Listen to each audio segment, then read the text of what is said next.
Now we're on? Okay. Good morning. Welcome to a very, very, very cold 103rd episode of the Koi Market Koi Marketplace. Thank you for joining us. It's super, super cold out. Um, I don't even know what to say. I mean, we went through from 50-degree weather, which we thought we were like, wow, this is amazing. Like, I think we're going to actually get away with having a warm winter, uh, to some ridiculously cold weather. Uh, to Hi. All right. 30 seconds in, we're already having technical issues. Excellent. Um, Let me know if you guys can hear me okay. Is the signal okay? What's the signal on there? How many people you have on? So what I was saying before is it's absolutely freezing here. Um, Travis actually had to go out on an emergency call this morning to a customer. You know, we have stressed to customers that we don't leave filtration systems running just in case of the scenario that we have right now, which is the scenario of it being ridiculously cold out. So some of you guys, I mean, listen, we have viewers from all over the world, and everyone is in a different uh, temperate zone, and so this doesn't apply to everyone. But in New York, listen, growing up here, it was always freezing cold every winter. It was colder than the next, and it would snow every day. It seemed like. Uh, Interestingly, it snowed for the first time in Central Park the other day, and it was a 720-day run of no snow in Central Park. So you kind of get that feeling after a couple of years of no snow that all right, like maybe it's just the climate is really changing and we're not actually going to, it's not going to be cold.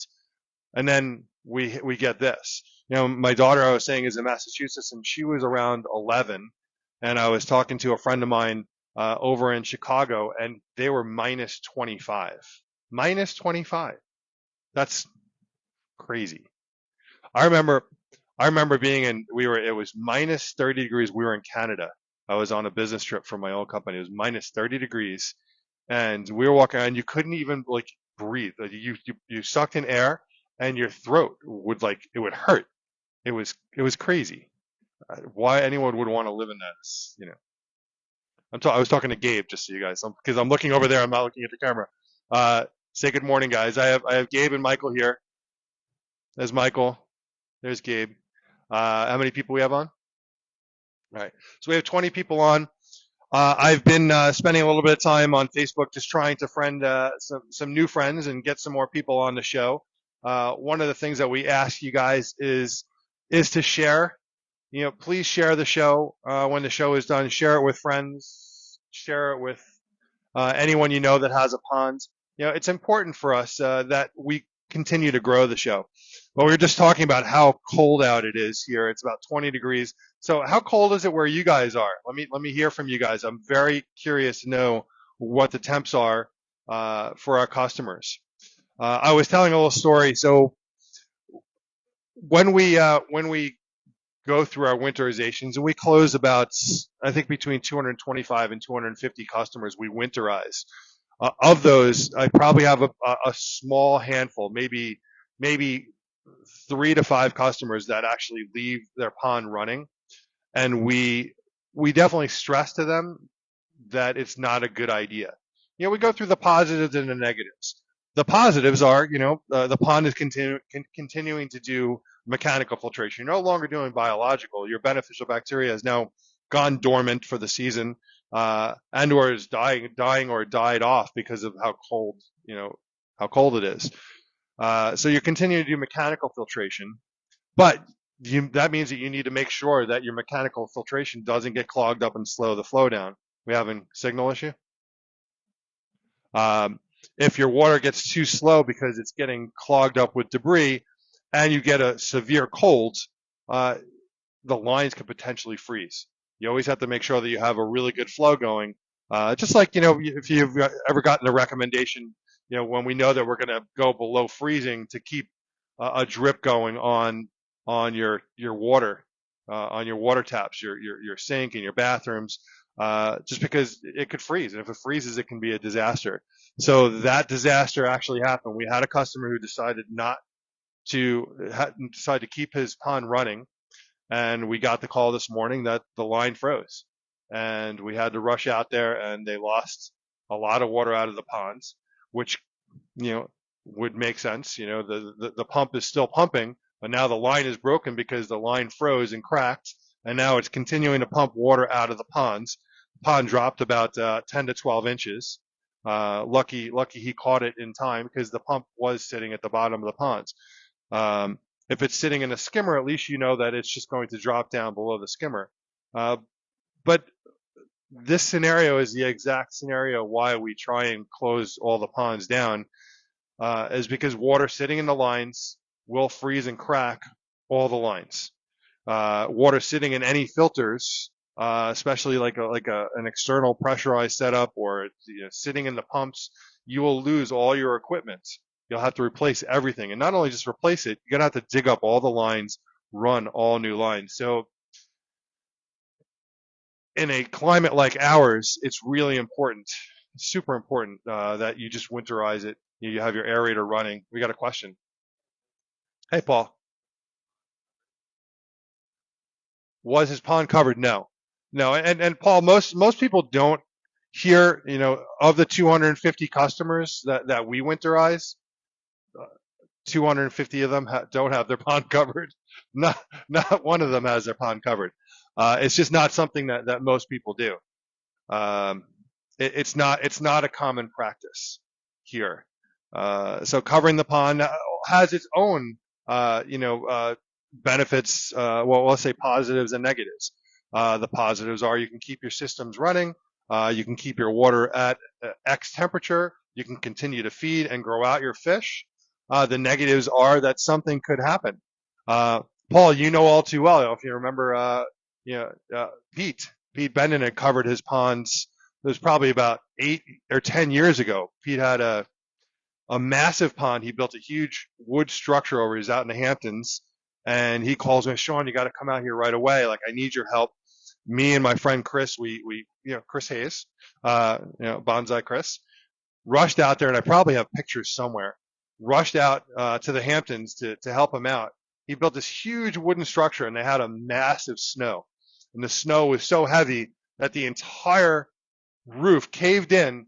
All the beams that ran across split, turned into spears, and went straight down. And I have pictures of this, and literally you could see, boom. There's like 20 or 30 giant 2x4, or maybe there were 2x6s that turned into spears, and they were all standing straight up through the liner, and it was a disaster. You never know what can happen. So you build this structure, and you hope that, if you're heating this structure, you're heating the greenhouse, that'll also keep the snow off the roof. But if you get a massive snow, anything could happen. So there's always that chance that some disaster can strike when you try and keep things running in the wintertime. Any questions? Any other disaster stories? Anyone else have anything that they've tried and it's worked out for them, or they've tried and it's failed? Please let me know. How many people we have on? 42. Good morning to everyone. Welcome if you're just joining. This is the 103rd episode of the Coin Market Koi Marketplace. We have lots of things going on here at the store. This week, we've been redoing the store, which I think I showed you a little bit last week. But we're continuing to redo. I want this place to be spotless. I want everything to be organized. And what was happening is everything was just kind of piling up. So one of the things that we had realized is that we had this big space and we had no storage. So we decided, Michael, come over here. That's going to walk around. If you guys remember, we had all the fish tanks over here. in this area. Well, the fish tanks are all gone. So I had purchased those fish tanks. I've told the story a couple of times. A PetSmart went out of business probably about 4 or 5 years ago. Chris calls me up because Chris is always looking for like awesome deals on things. Like, Sean, like this PetSmart in New Jersey closed. You got to get over there. They had everything was for sale and shelving. All this shelving here, this gondola shelving here, I came from that PetSmart. So I bought 80 fish tanks. 80. So it was an entire giant wall of fish tanks, and we kept them in Chris's warehouse. They sat there for 4 years until we built this store. And aquariums were not my area, but I decided like, hey, like, you know what, wintertime, it's definitely slower for us because we don't have a lot going on. Let's do aquariums. We can sell aquarium fish, but it just, quite honestly, it just wasn't our area. I decided the guys were actually spending more time cleaning those fish tanks than they were all of our other tanks. And we literally had the guys spending half their days just cleaning the algae off the tanks. And we're in an environment, we're in a greenhouse, so there's a lot more sun. So the algae that was growing on the tanks was way more than what you'd have in a normal an aquarium setup, like an aquarium store. So they just spent a tremendous amount of time cleaning them, and it just turned out to be something that didn't work out for us. But the idea came about because the tanks were already here, that we had the shelves, so we redid all of this. And what's going to happen here is I actually have new gondola style. This is called gondola shelving. These shelves here. So I have new shelving that we just got is going to cross over this whole thing. This whole thing here is going away. It's coming out of this area. We're going to open up this space for other things.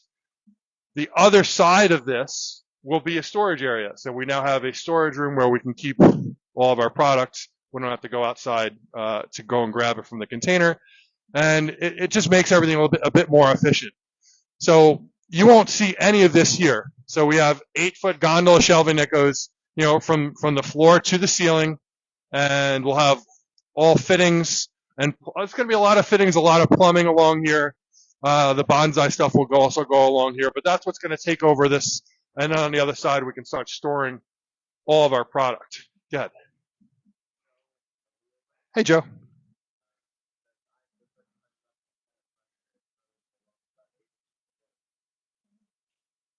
So you did that this year.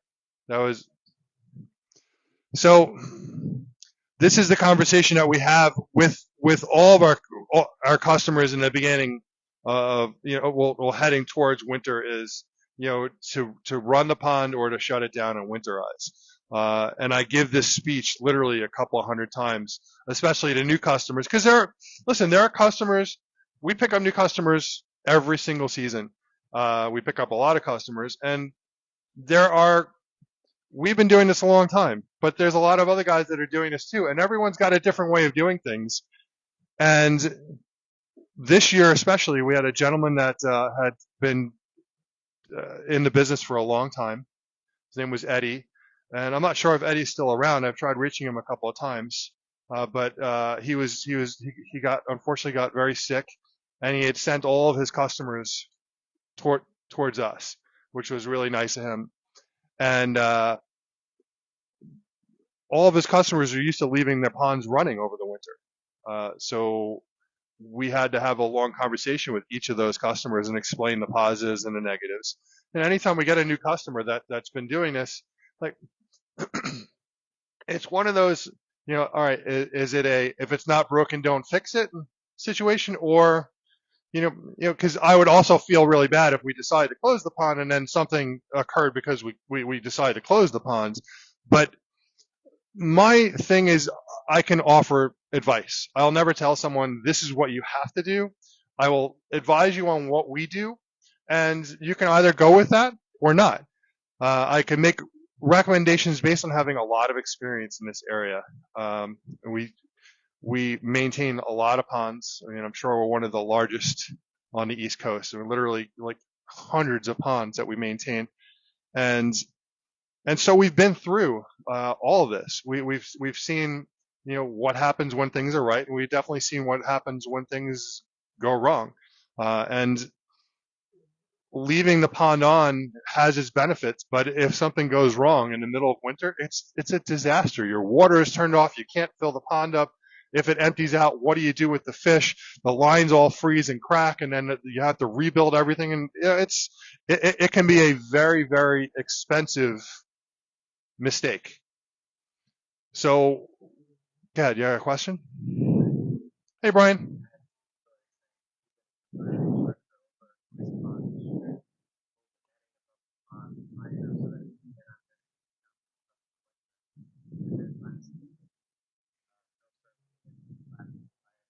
Yep,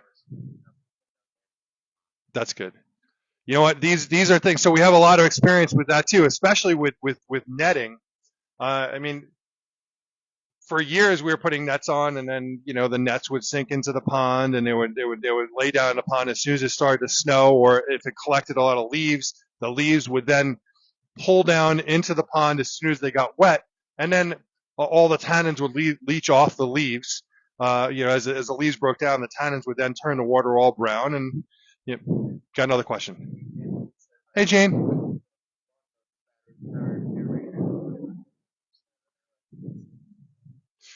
Jane, I'm so happy to hear that. So can you go grab one of those aerators? I'll quickly show you. So Jane is actually referring to. So we sell a battery backup aerator. So if one of the things that happens is you lose power and you leave your pond running, or you lose power and you have your aerators running, God forbid, you could have a situation. There is a lot more oxygen in the cold water, but having a battery backup can save you. I'm going to show you something, and I probably shouldn't be showing this to you. And the reason why is because these are the last few that I have, and we may not be able to get them again. Did you have a question? Hey, Joe. Yes. So Joe just asked the question. What do you recommend doing when you close it down? Joe, hold that thought for 1 second. So what Jane is referring to is I sell, and this is from Hialeah. We're one of the only companies in the country that's selling these. My friend was bringing these in, and they work phenomenal. It's actually a dial-a-flow style aerator, so you can change the amount of flow up to 60 lpm liter per minute that comes out of them. So when you have it plugged in, if the power goes out, they stay on, and they can stay on anywhere from 6 to 20, I think like 24 hours, depending on how much air you have dialed in. If you have it on full, then it's going to have a lot less power than but they've been a lifesaver for a bunch of customers that have bought them. So they were great to have. For whatever reason, the run of these units in the last year to maybe 16, 18 months, we've had a lot of issues with them, and we've had a lot of returns where they just weren't holding their charge, and they died. And the company that was bringing them in just said, what, enough is enough. So the ones that I have left are literally the last ones that I have. And we have one here that we use, right? We have one that we use just for emergencies. I'm probably going to hold at least one more for myself, just to have it as a just in case. So I have one left there, like $300. But if something happens to it, there is no warranty on them because we can't replace them anymore. And we replaced, how many of them did we replace? We probably replaced, we replaced a few of them for customers that didn't have them very long. So unfortunately, they're amazing and they work great, but the problems were happening a bit too often. And we had to replace a couple of customers that had not been running them for very long. So Joe had asked, and it's a great question, what do we do? Okay, so what we do when we do a winterization, okay, we do a 10 to 15% water change. Okay, we test all the parameters. Obviously, ammonia is generally not an issue. Nitrite's not an issue at this time of the season.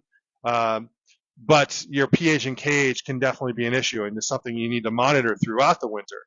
So we'll make adjustments when we do that water change. We blow out all the lines, so we disconnect the pumps. So pumps will leave sitting in the skimmers. We disconnect the check valves from those pumps. We'll leave the pump sitting in the water so none of the seals get dried out. It's not going to freeze down the skimmer, so that's not an issue. We blow out all the lines and we plug the lines, just like a swimming pool. Filtration wise, so on a bead filter, I take apart. So on a bead filter, and if you turn the camera on, I'll actually show you. I'm going to come over here. So, here's one of our bead filters. Right now, the place is a mess, but I just happen to have this sitting right here. So on a bead filter, this is the blower. This is the multi-port. Generally, bead filters will have a sludge valve on the bottom. Okay, I find that the sludge valves do not, especially if there is some debris sitting at the bottom, they'll get clogged up. So what we do, I take apart the multi-port valve. Multi-port comes out. Okay, we take the multi-port off. I make sure I turn the multi-port to the side. With the handle, I push the handle down. I make sure all water is out of the multi-port. Very, very, very important. If you have a check valve style system that's on a blower, you got to make sure no water is sitting in between here too. So when you disconnect this, all the water should come out. And then what I do is I take the blower and I blow air into the top port on the multi-port. And what that does is it'll push air through and it'll literally blow all the water out of a bead filter. Okay, it'll take everything all the way down to the bottom. It'll blow it out of this tube. So don't stand in front of here because you'll get soaking wet. When it comes to pressurized filters, Michael, did you do that? So you can easily get soaking wet if you're standing in the way. All right, so if you have a pressurized filter, you want to take that pressurized filter apart, get all the water out of the lines. Listen, a lot of these lines are gravity, so that the water will just come out. Doesn't matter. You want to blow that water out or use a vacuum, either a wet dry vacuum or some kind of blower to blow the air out of the lines and then plug up all those lines. Rodents can actually go into those lines to stay warm in the wintertime, then they can get stuck in there and die, or what things can happen. You want to make sure you plug up both sides. When you're doing your waterfall box, a lot of you guys have waterfall boxes. You need to empty out the waterfall box again, suck all the water out of it, blow all the air out of those lines, and then plug up the waterfall boxes from the waterfall box side. Very important, because what will happen is rain and snow will come down. It'll fill that box up, and if it melts, it'll fill that line again, which could then freeze and crack. I will, as next winter, we'll put some tips and tricks together for winterization. If you live in New York, we're happy to help you with your winterization and come out there and close it for you. We also do spring openings, and we will go over in detail what we do for our spring openings that we've been doing for almost 15 years. So we're happy to do that. Any other questions on that? Nope. So I was telling you before that we're doing the gondola shelving down this whole side. We have these really cool cage shelves that'll hold all the fittings for 12 feet. So we have 3 sections here that'll be just fittings, because I'm a bit of a fittings nut. I love fittings. It's a weird obsession. Everyone's got their little things, but my thing just seems to be fittings. And then over here, we took all of our shelving and redid it. You can see it better on this side. So these shelves here used to be on wheels going down the center here. And so, God. I could go anywhere, Joe. I don't know if Indiana might be one of those places I've actually never been to. But if you need help with something, I have traveled for jobs. So if it's something that you need, you want to talk about upgrading or us installing filtration, we do travel. Not an issue. Michael loves to jump on a plane. we'll come out there and do whatever you need. So you can follow up with me after the show if you want to talk about anything. You can text me at 516-547-0164. I am a bead filter guy. You guys know that. We're probably one of the largest bead filter installers in the country. We do a lot of bead filter installs. They're reliable and they work. And I can't say enough about them. I know that there's always a better mousetrap, as you'd say. There's always the next best thing, and we will use other things. But I love using bead filters because I know that they work, and there are not a lot of problems with them. Yes, question. Hey, Matt. Awesome, Matt. I can't wait. I'm looking forward to it. Cool. I am looking forward to that, Matt. So we redid the shelving here, and we're not even sure exactly what we're going to be doing. We actually just bought these new plastic pieces so we can put pricing in all this, which is cool.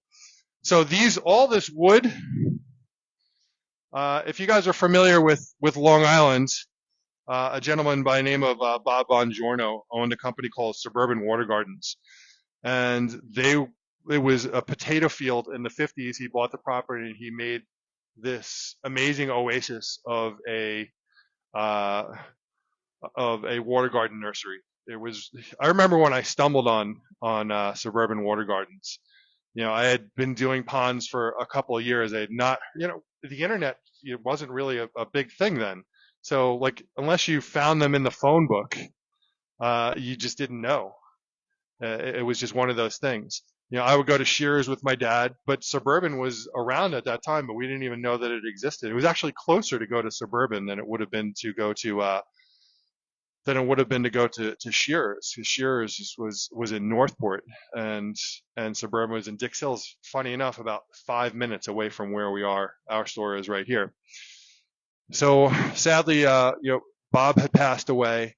He had been in the industry for a long time.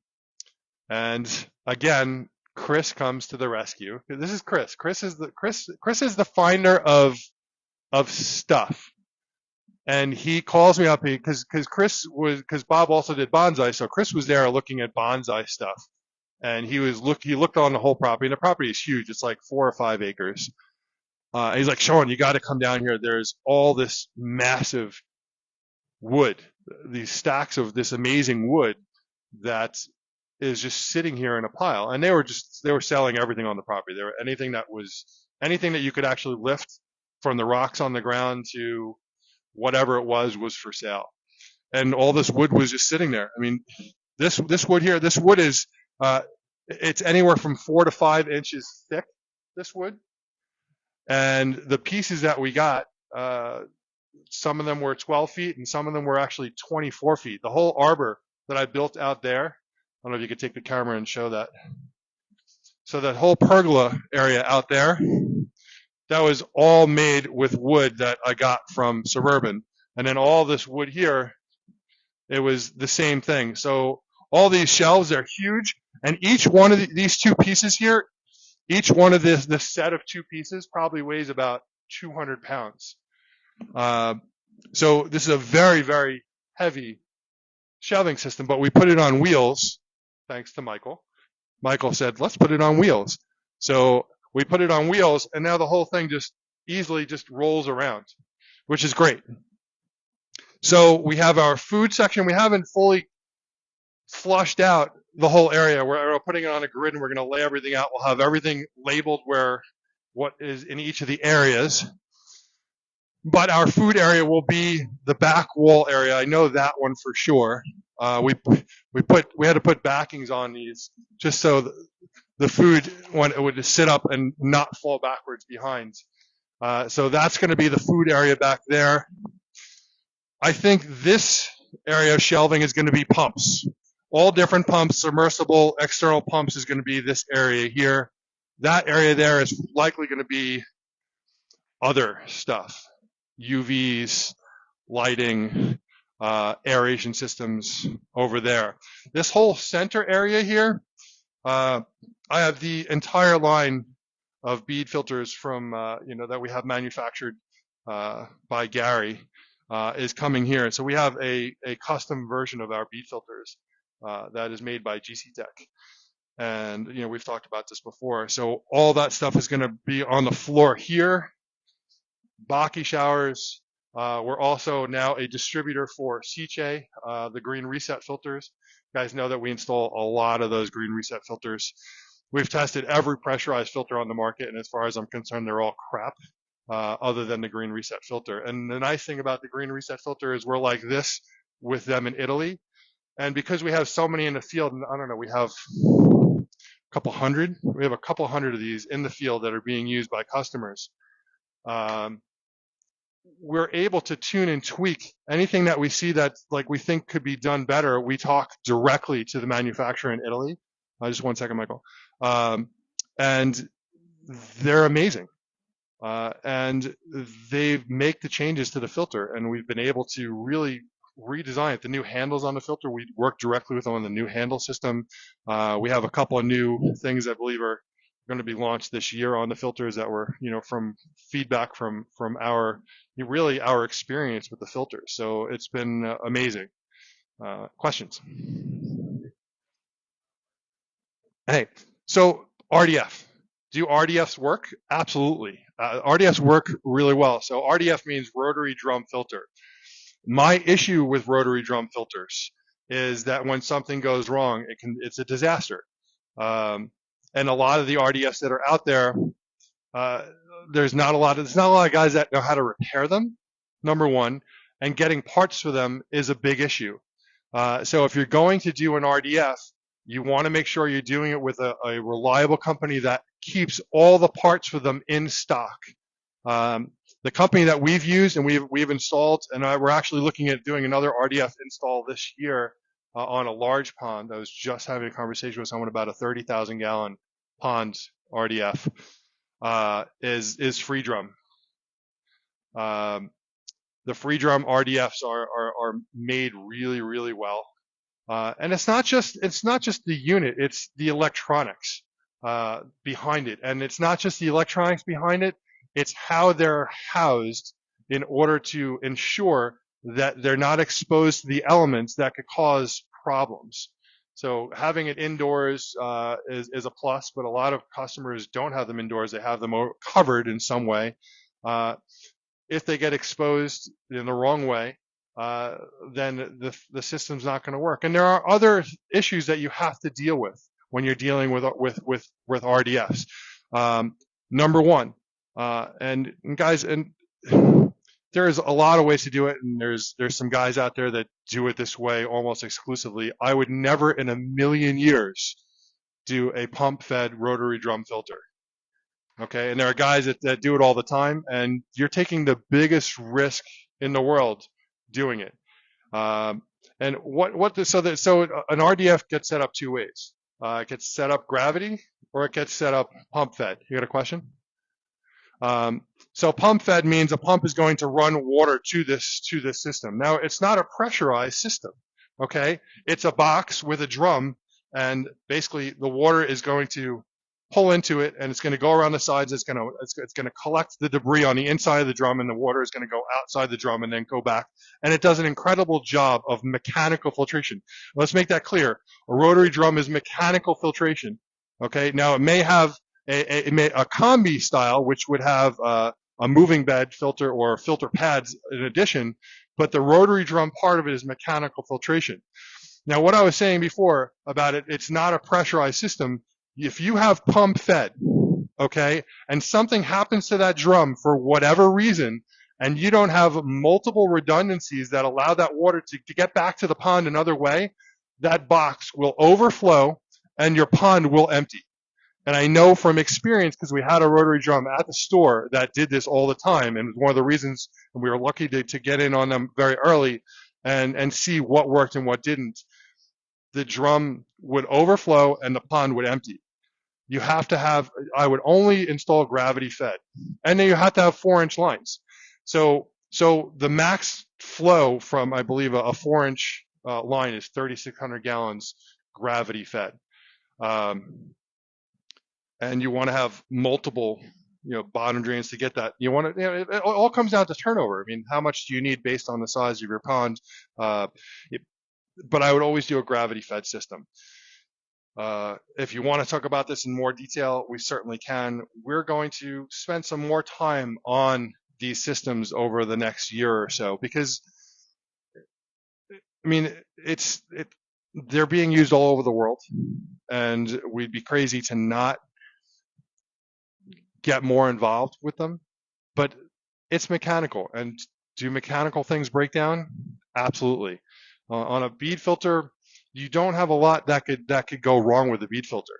You don't have a lot of those mechanics. You have a multi-port that could, jam up, or a gasket on the spider gasket inside could start to leak, and you'd have to replace your multi-port for a couple $100. But beyond that, if you properly maintain your bead filter, make sure that it's backwashed properly and it doesn't build up with a whole bunch of crap in it, and you winterize it properly, that bead filter, I have bead filters that are running for almost 15 years.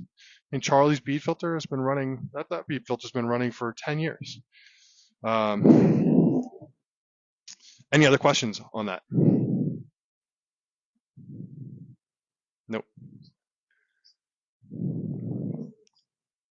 Yeah.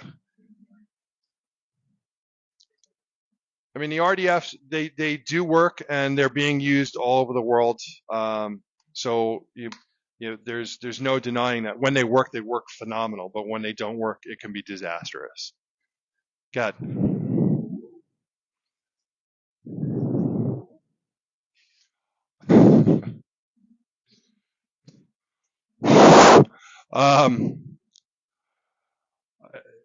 I think it's the biggest piece of garbage on the market. Yeah. So that's all I'm going to say. Yeah. I'm not a huge fan of moving beds either, compared to other. Yeah. But we have a couple of customers with them, and they should all be thrown in the garbage. Not a fan. Any other questions?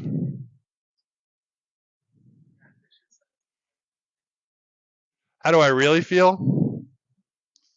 I don't.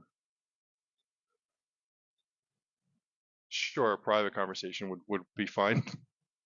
But we've thrown plenty of them away. I'll tell you that. We had a graveyard of them. So yeah, I'm not going to repeat that one. So we'll move on. I need to, this is a small industry, and I need to be nice. I will simply say that I'm personally not a fan. That doesn't mean that other people haven't had success with that system. I don't like them, but there are plenty of people that use them, and they do like them. But like I said, I did have a graveyard. I had, when I say graveyard, an entire pile of them that were thrown away from customers that hated them. So if that says one thing, it says a lot. Yeah. Any other questions? Listen, guys, when it comes to filtration, that's my thing. So we do pond construction, we do pond maintenance, we sell a lot of fish. What I do on pretty much a daily basis is install filtration systems.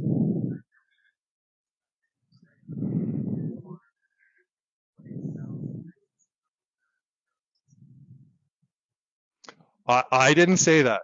That is correct. I did not say that, but that definitely says volumes. That says volumes, where you have a company that actually imports them as the sole importer of the Evolution Aqua systems in the country, and and they took them off theirs. But again, I'm not saying that came from somewhere else. Guys, if you remember what I said before, I will never tell you what to do. I will only advise, and I will just tell you what I do and what works for me. And if that works for you, great. If you wanted to use X system, I'm not going to tell you not to use it. I could tell you the positives and negatives of what I've seen, but yeah, all I can do is offer my opinions and my you know, yeah.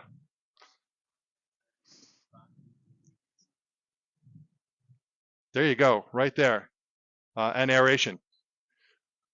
The filtration, circulation, aeration, the three most important things. Huh? Fact.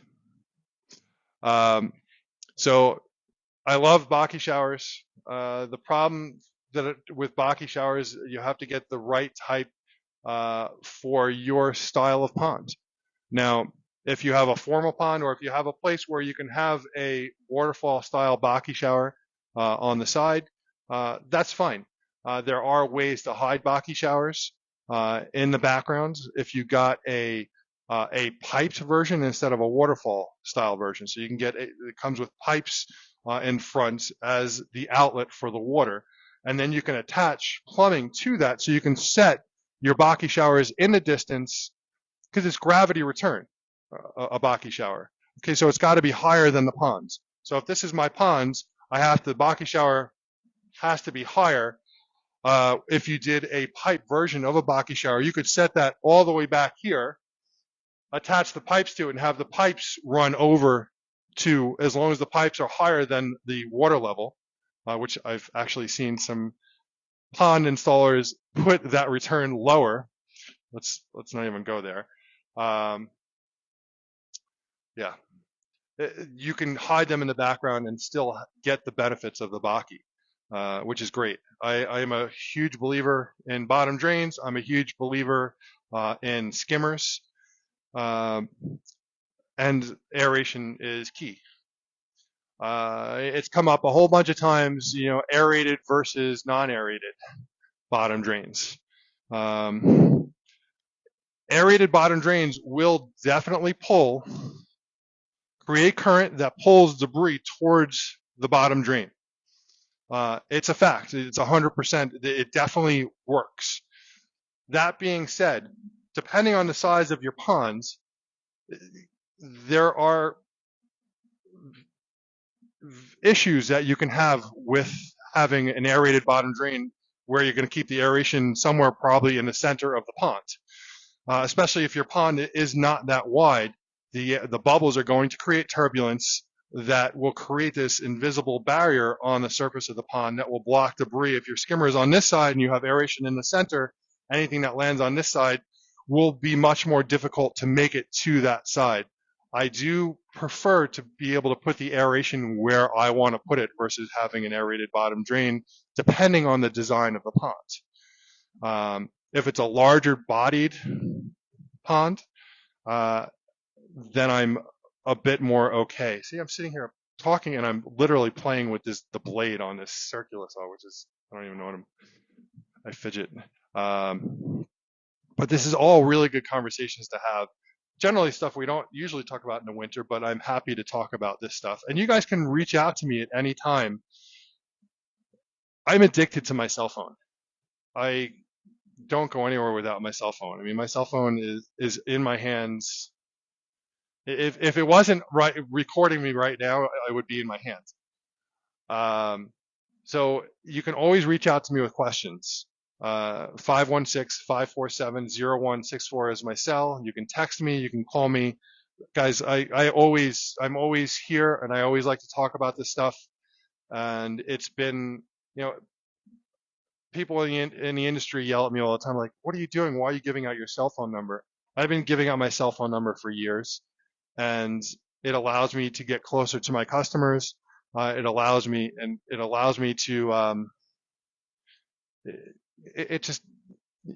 this is just the who I am. So if you need to reach out to me, you can certainly reach out to me. I am on East Coast time, so please don't try and reach out to me at 1 o'clock in the morning, which I do have customers do. But whatever. Any other questions before we continue on our? Okay, Matt, looking forward to it. It'll be a good conversation. So yeah, so this whole area will be filtration. So I'm excited to do that, and we have lots of good things coming. And what else? That's really it for what's happening indoors. right now it's so cold out that we're trying to avoid working outside. Travis, I felt bad for Trav because he had to actually go and do an emergency call this morning. As I was saying, we had a customer had a disaster issue because they left the pond running and the lines froze, and yeah, so he worked on that this morning. I'm going to take you outside really quickly. Michael, you okay to go out for a second?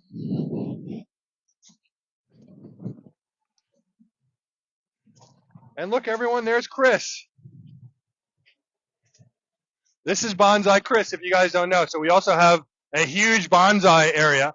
We are the largest bonsai company on Long Island. So if you have bonsai questions, you're looking, and the best, if you're looking for anything to do with bonsai, this is your guy right here.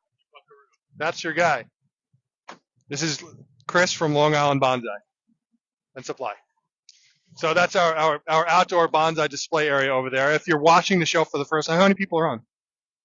56 people on. Good morning, everyone. It is a cold Saturday. I know we went over a bunch of this stuff. I'm not sure what was done.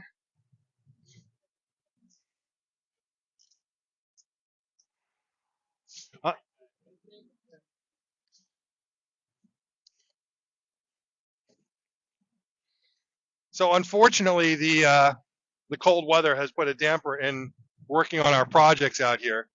You got to grab the Wi-Fi. I did that last time too, and we lost the connection. So we do have a lot of really cool projects that are happening in this area over here. We've talked about, I do have a project that's going to be happening right where I'm standing here, and we'll talk about that in the near future. This is our fountain area here. So we have a really cool fountain display area. They finished up the walls. I'm not sure if I showed that last week. Was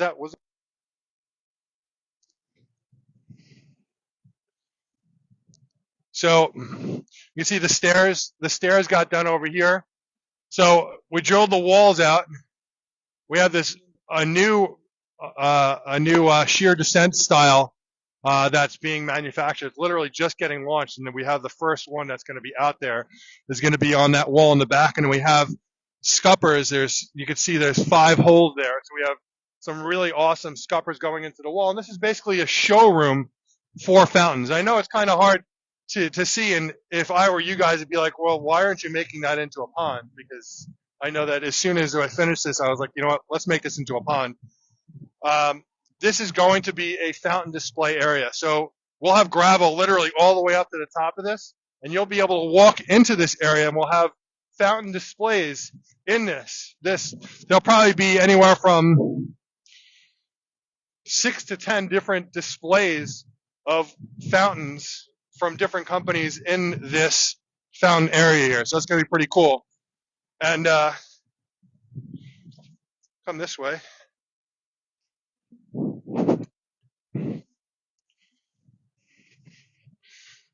This will be our new aquatic plant area. We have a new greenhouse. We have a 56 by 25 greenhouse going in the back over here. And that'll be bonsai, tropical bonsai, and we have a lot of ideas, but tropical aquatic plants and tropical bonsai. And then all these are tanks that we moved from over there. We're going to redo the whole aquatic plant area here. So I'm pretty excited about that. That's as soon as it warms up, we're going to get that done. Let's go back in because I'm freezing my butt off. Holy cow, it's so cold. Whew.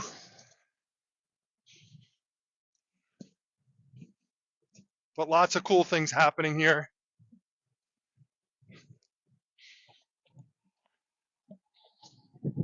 So if you guys have any other questions before we get started, let me know. We are going to do some fun stuff. We have the raffle going on. If you guys haven't heard about the raffle, we have our raffle that we started about a week ago, which is I think it's a 19-inch female Karasu from Aoki. It's a Deutz Karasu, so jet black with a nice red belly. Absolutely gorgeous. And you can get raffle tickets on our website, coinmarket.com. Just search for raffle. I believe there is a little raffle selection on the top menu. What was that? Oh, thank you. Thank you. Michael put a link to the raffle in the description on the live show. So if you guys just click on the description of the show, you'll see that link for the raffle. The raffle's been going for a week. We have another couple of weeks left for the raffle. And we'll do a raffle every month. And we've been doing that for, I don't know, a couple of years now. We've been doing the raffle, right? I would love to just do it every single month, but we just end up getting so busy in season that it just kind of gets away from us. We'll try and do it more, but we usually do, I don't know, at least 3 or 4 raffles over the winter. That's pretty common. What else do we have going on? So we did our, God. Hi, Brian.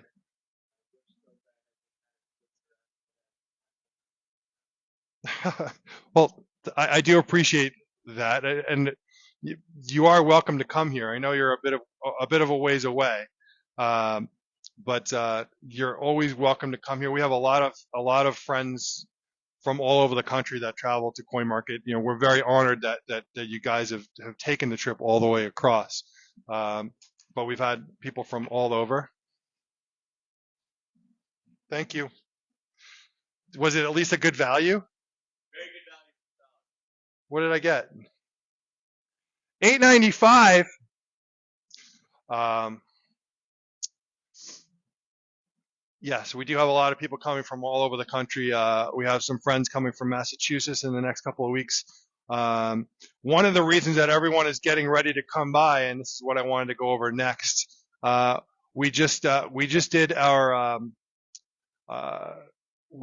preparations and sent in our test for KHV testing. This is the final stage that we do with our quarantine. So we've gone through our whole quarantine process.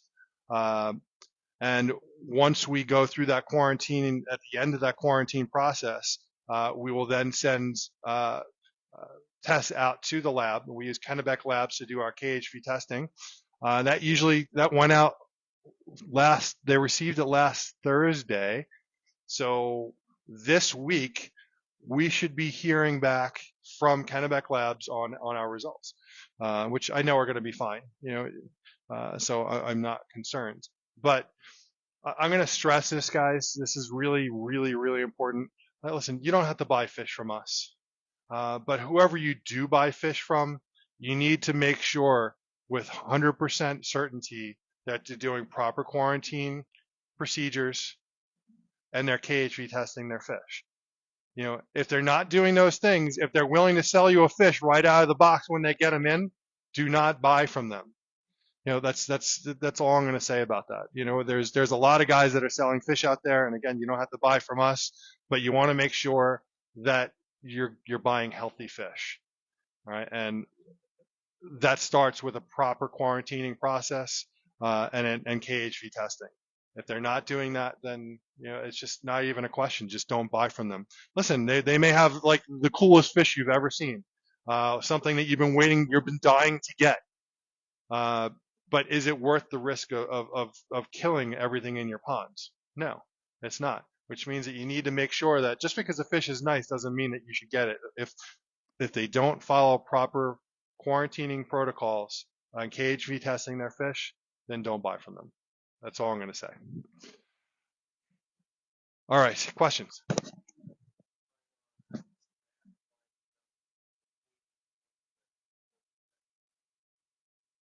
Oh, what's a great question. So you can't do the KHV testing first. The reason why is that you actually have to go through a long process of heat ramping the fish. The fish have to be at a minimum of 76 degrees for 3 weeks. You have to heat ramp them, bring them up to a certain temperature, which would actually bring out the virus, if the virus did exist. So that's all part of the process. Again, like this is a great question, but these are things that are important to understand. You, you you can't just send it right out because you're not doing what's required to basically trigger the virus if it existed? So really good question. So each of our greenhouses, when you go in there and you see me sweating my butt off, it is so hot in there. So we have the greenhouses probably set up to at least 80, right? So the greenhouses, this is a, those of you that are thinking about getting in this business, it's a very costly business to be in. So we are heating the greenhouses. Oh, closer. There. There. Is that good? Here. There. Does that work? Okay. Um, it's a very costly business to be in. It costs a lot of money to run. It costs a lot of money in electricity. It costs a lot of money uh, in gas. It costs a lot of money for water. These are all things that you have to think about when you're doing all this. What was that? It all accumulates between the treatments, the feedings, the electric, the water, the gas. I mean this. I mean my electric bill. My electric bill is probably about. I think it's about $5,700 a month. It's quite high. Our water bill I think is something like $1,200 or $1,400 a month. Uh, our gas bill. And that's what we were talking about is heating these greenhouses. We have to heat the greenhouses to 80 degrees in order to get the water to be at a steady 76 degrees. So, the question? Hey, Scott.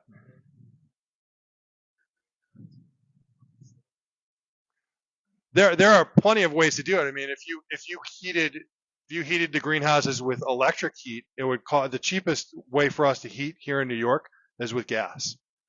So having efficient greenhouses is a huge part of that. So when we took over this property, when we bought this property, we were very lucky. This was actually a bonsai nursery. So there were a lot of existing greenhouses already here. Where I'm standing, we built this from scratch. This does have electric heat in it. It does not have uh, gas heat. All the other greenhouses were here already.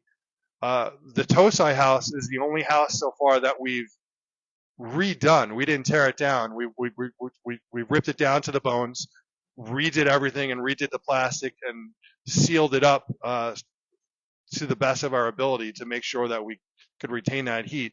All the other greenhouses are actually going to have to go through that too, that same process over the next year or two. So the plastic doesn't last very long, and I know the plastic on those other greenhouses is fairly old, and there are some holes that have been patched, and there are just ways for, we have garage doors on both sides of the Big Koi house, and you definitely lose a lot of heat through just that.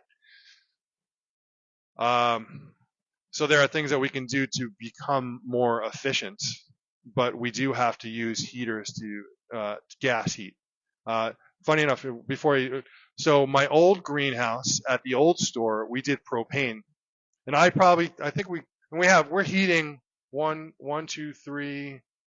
We're heating 5 greenhouses with gas heat right now. So let's not even go over the cost of that. It's ridiculous. You guys, there's a lot of things that are going on here. But in the old greenhouse at our old store, we did propane, and what it would cost me to heat one greenhouse at the old store is probably what it cost me to heat most of these greenhouses here.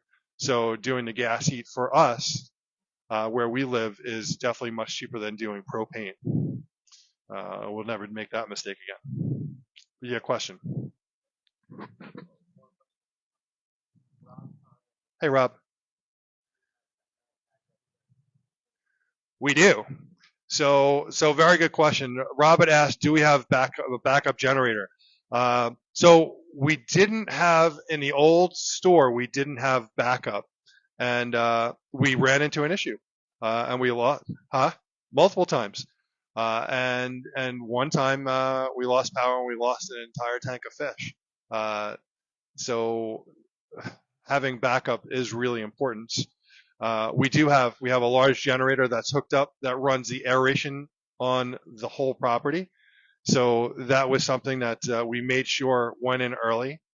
So yes, we do have a generator that's hooked up to the gas lines, and it does keep the aeration running. So good question. Next.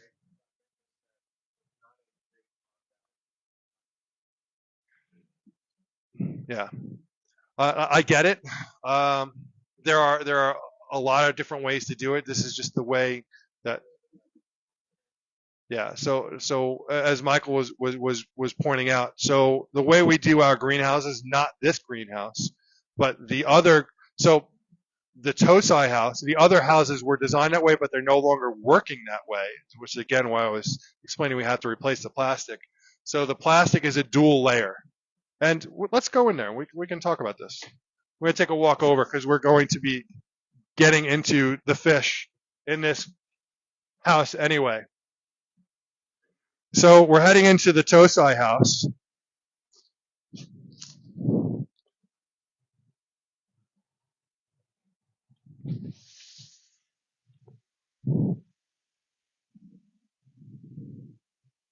So you can see here, so we've incorporated everything that we could possibly incorporate to keep circulation going. We have the fans in here that circulate throughout to keep the air flowing in here.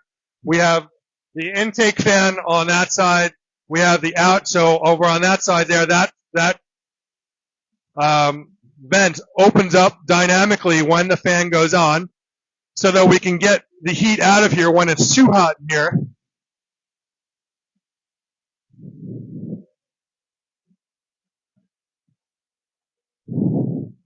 So the design of this greenhouse, and if you guys aren't familiar with greenhouses, this is a dual layer greenhouse.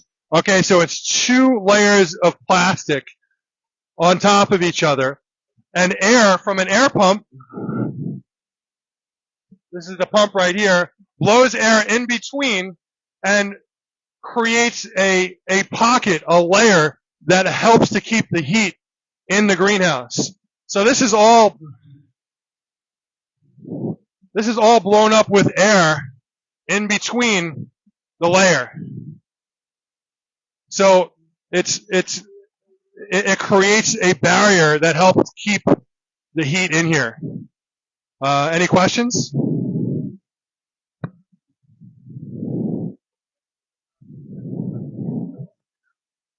I agree.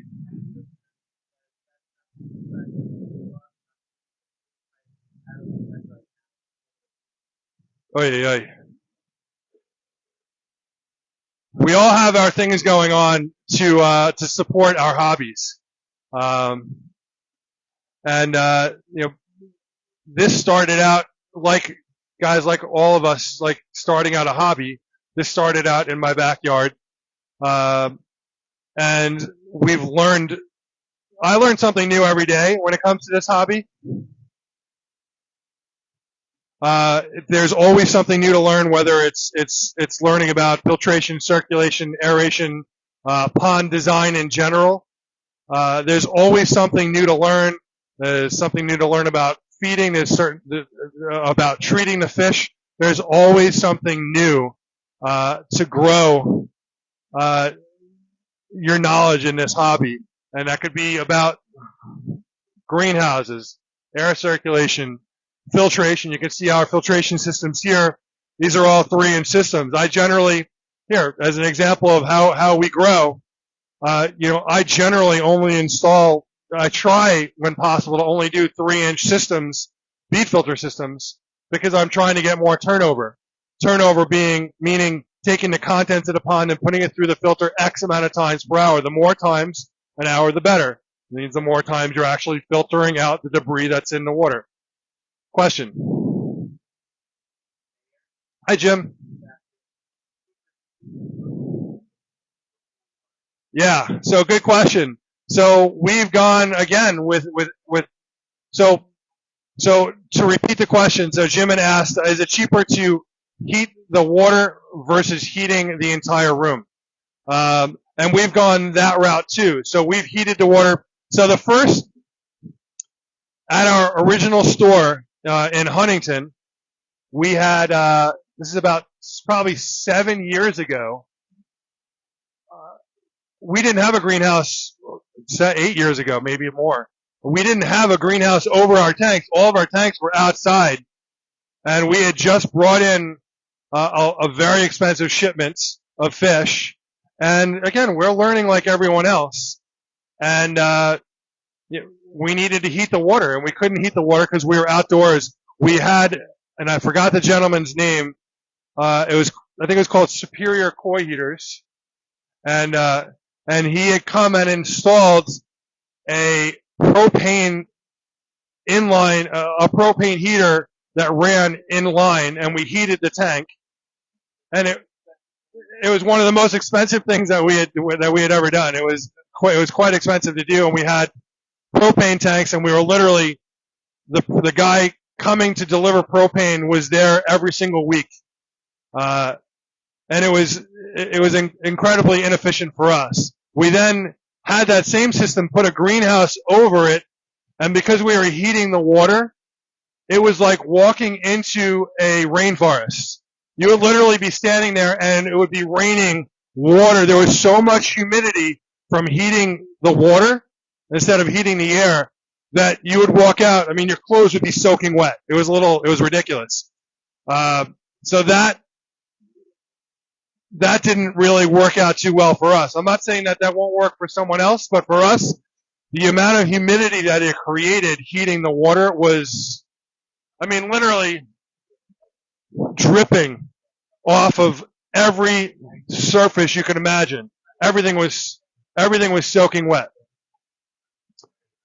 So heating the greenhouse is definitely a much more efficient way of doing it. It doesn't create that humidity problem that we had when we heated the water.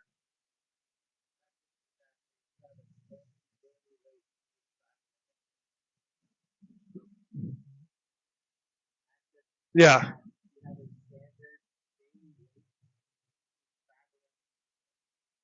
We'll go over that offline. But yes, we do have to figure out a couple of things. Are we driving there? Are we flying there? But I'm happy to discuss this. We'll talk more about it. But we do travel to do jobs, and if it's going out to consult versus actually going out to do the job, driving out there, it all depends on what exactly it is that we're going out there to do. But we can certainly discuss that. Chris has a party rate. Chris is, so you can turn the camera on. Chris is watering some of the big tropical trees that normally, guys, these would not be in here, but this is the right amount of light in here and the right amount of humidity for these trees. These were some special trees that we obtained. Now, I don't know, 2 years now. We've had them. We had 3 of them. We sold 1 of them. Chris, what are these trees? So a green gem on the left, and this is a banyan ficus on the right. And we can't really tell you how old they are. I know that's always the first question that gets asked with bonsai is like, how old is that tree? Right. So Chris was saying, if you couldn't hear him, is they're not as old as you would think, because for their size, they actually grow much quicker than a lot of the other types. They are a tropical tree, so a lot of the pines will grow much slower, will not get this size for a very long time. You got a question? The big trees? No, go ahead. This one's 4,500 and this one's 5,000. 4,500 on this one. This one's 5,000. Now these trees are huge. These pots are. So it takes 2 people to carry this. And I'm going to be honest here. I mean, it does take some dedication. This is a tropical tree. You live in Florida? That's the tree for you. If you live in a warmer climate, this is the perfect tree for you. If you live in a colder climate, this is the kind of tree that will have to come in.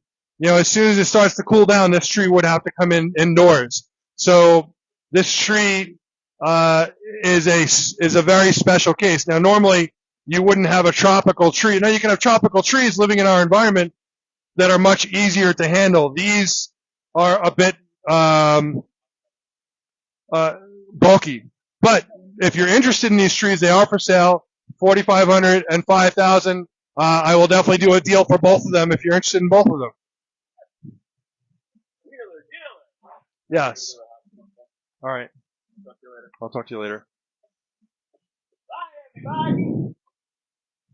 So, not sure if the camera's looking at me right now, but we're just getting set up for fish right now. We talked about the raffle. Do you guys have any other questions before we get started? Michael's just finishing that up. Here, come here really quick. This is actually, if you want to put some fish in the bowl while we're doing, I'm just gonna show them. We need to pick out the first. Maybe I should just do. I was gonna say pick out the first. We're gonna do some auction fish first, really quickly. So Chris says, is he still here? So Chris says that he has to leave, but he still hasn't left. This is actually one of the bonsai trees. When we moved to this property, this was a bonsai nursery. Okay, and the original owner actually took one of his bonsai trees and planted it in the ground. When Chris came here, he's like, "Oh my God, that's an amazing tree. That was definitely a bonsai tree." And he didn't even know that the homeowner actually had told me that he put a bonsai tree in the ground. And the first thing Chris said is, when we do the front area, we're going to pull this tree up. And if we can get it to survive through the winter, and he boxed it up, if we can get this to survive through the winter, we're going to convert this back into a bonsai. And is this something that Mauro is going to do with you? So Mauro Stemberger is a very famous bonsai artist from Italy, is going to fly out here and is going to work with Chris on redoing this tree and putting it back into its bonsai state. Now, it will still be a big tree, but it could be something pretty spectacular when it's done. Hopefully, fingers crossed, it survives, and it's getting pretty cold. Chris prepared the box really well.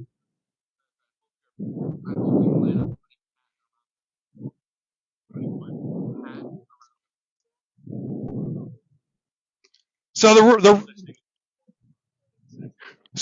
in that box, the box has been packed with material to keep it from insulated and to keep it from freezing. Again, it's the tree is. I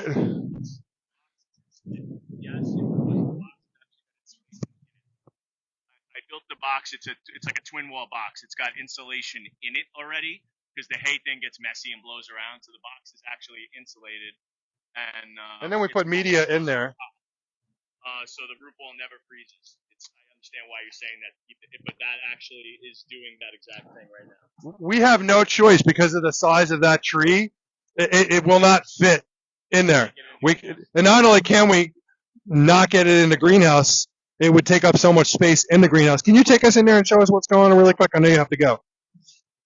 So guys, this is Long Island Bonsai and Supply. Okay, this is Chris's domain. This is where Chris lives when he's not at home with his family. Yes. And he's not at work, his other job. He lives in here. So here. What are we like contacting NASA with this thing? Yes. It works really well. So. You let him use this thing, Michael? I'll have a hamburger, fries. So yeah, this is the bonsai greenhouse. A little bit about Long Island Bonsai. We're going to do some classes. We do styling consults, lecture demos. We do sell some tropicals. We're getting more into that. People seem to like the tropical stuff in the winter. I'm more of a conifer and a deciduous guy, so I'm not a huge tropical fan, but we do have a lot of them. Today I was here potting up a few trees that I brought in. I'll just give you a quick look-see. These I bring in. So these are imported. So they just came in. So I do a quick a pot up into a growing pot. That's a green Japanese maple. I get a bunch of these in. This is the time of the year the guy wanted to ship to me. So if I want nice trees, I have to accept them.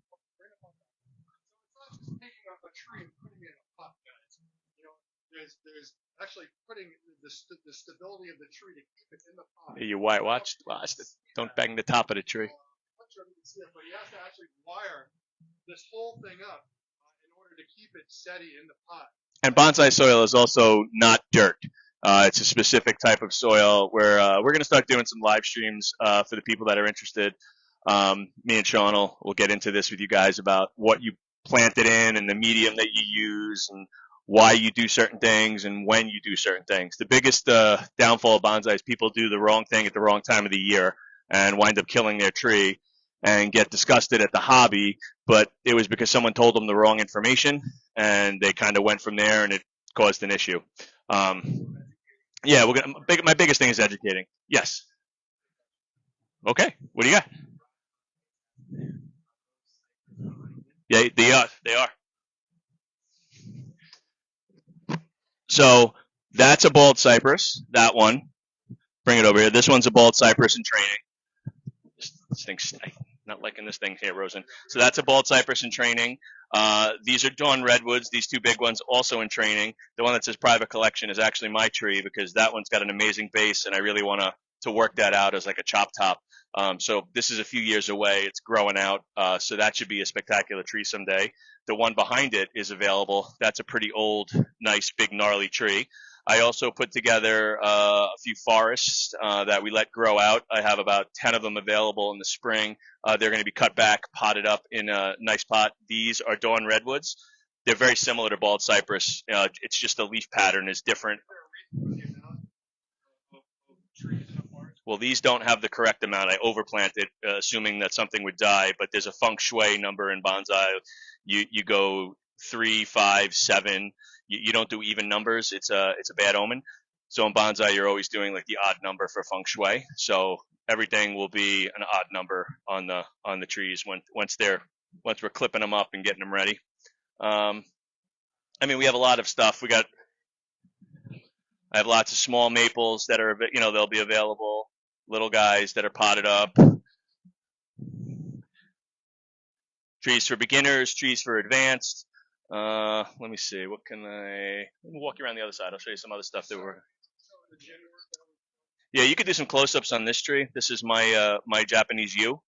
That's a very old tree. This was styled by Morrow. This tree is still a work in progress, but I love this tree. The power of it and the deadwood and the shari is just spectacular, and that's a very old tree. It also weighs a ton because yews are very heavy. So go back to that really quick. And I know this wasn't a bonsai class we were doing, but we hijacked it. 3 things you mentioned: power. Okay, what do you the mean power. It's got presence. When you look at it, it tells a story. This is a whole big class in itself, but part of the whole bonsai thing is the trees kind of tell a story. You're looking at a tree and the age and the mass of it and just how it presents itself. It's all part of the hobby and the art. So you're trying to mimic nature, a big giant tree in a small form, and sometimes you get lucky and you get some deadwood that you could work with that makes the tree look older.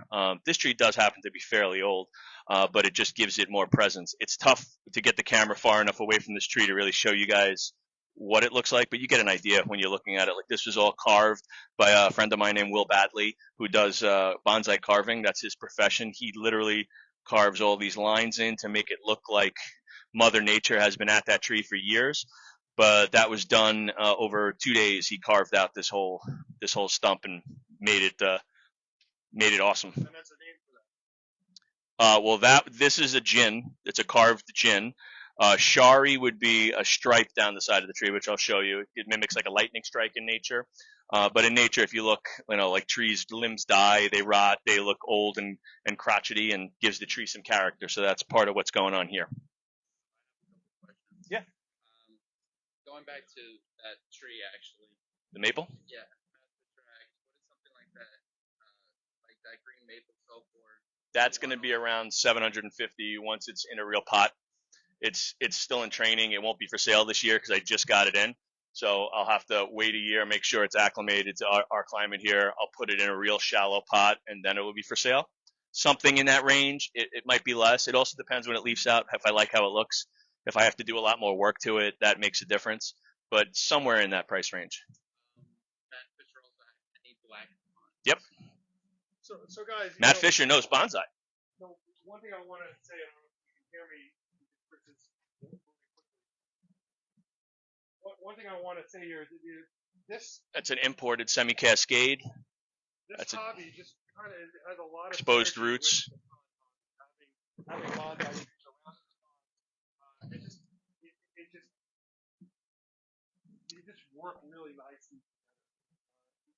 Fairly old cork bark, more of a literati style. That's a black pine too. This is not an import. I don't know where this one came from. It came out of a private collection, so I'm not sure if it originated in Japan or not. So I won't call it an import. It might be, but hard to say. That one I know because my buddy imports them. We also have smaller black pines, if I could find them on the benches. Some stuff in training like that. We're gonna wire up. That's a Kotobuki black pine.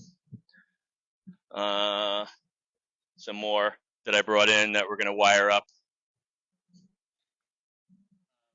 Joe, a little bit asked, now the small maple, can they stay outside in the cold? It depends on your zone, how cold you are. So in my zone, tridents cannot, because when they're in a pot, they're very susceptible to frost damage. So you would basically keep them in a shed or an unheated garage.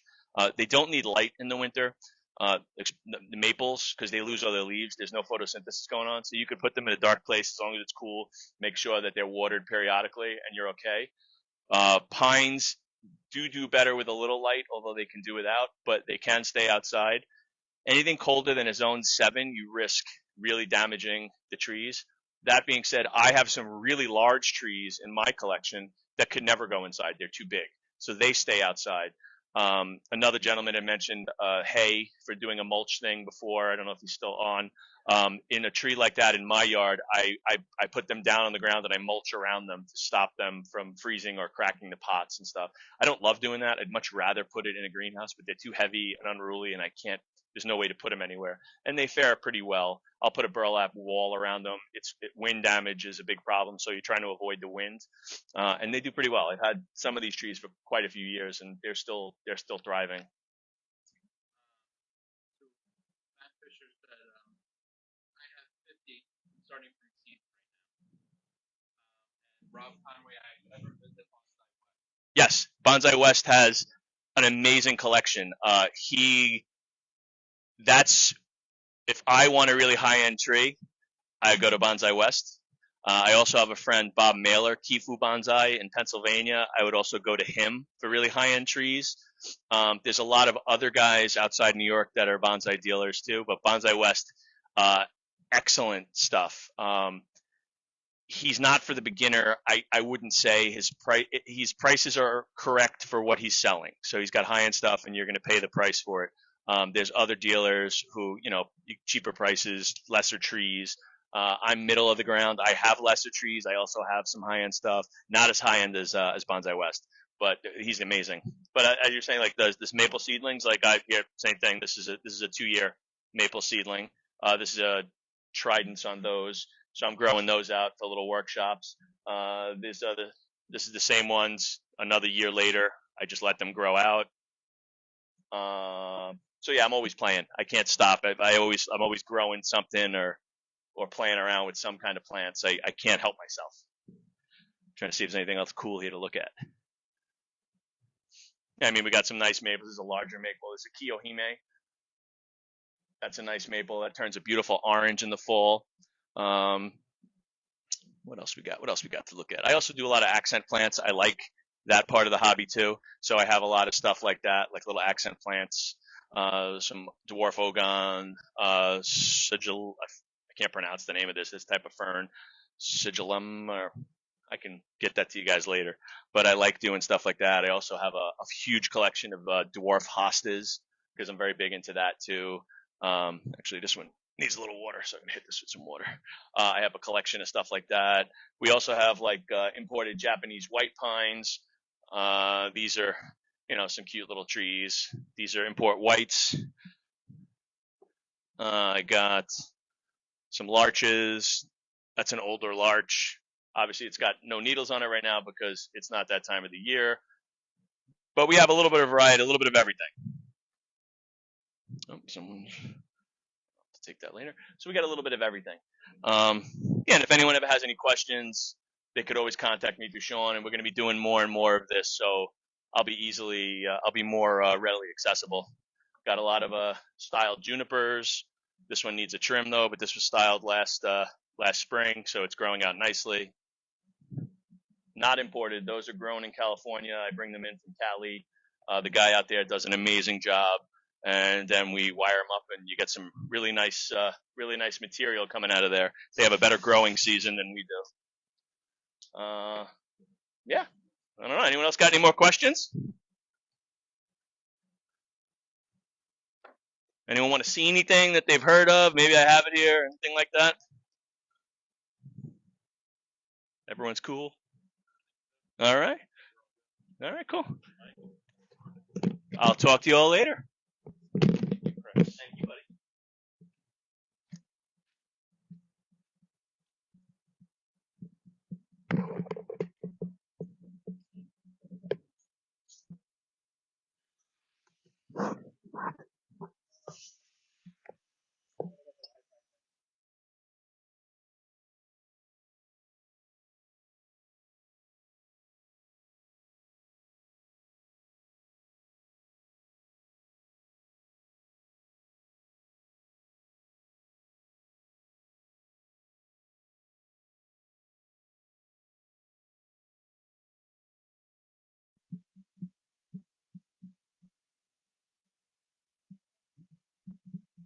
Michael, do you have the Wi-Fi?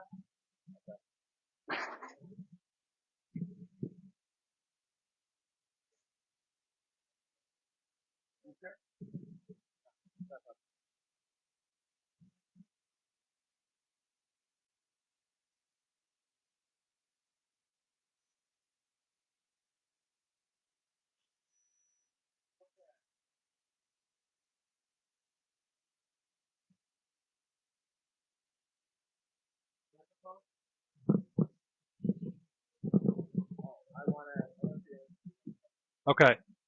So guys, I'm so happy that Chris was here and was able to go over some of that with you. I hope you enjoyed that. We are going to be doing a live bonsai show. Chris and I need to coordinate to get that together. If you live local, we are also going to be doing bonsai classes. Again, all stuff that we've been talking about for a while. We just need to get it moving. So that'll be happening. Would you have a question, Michael?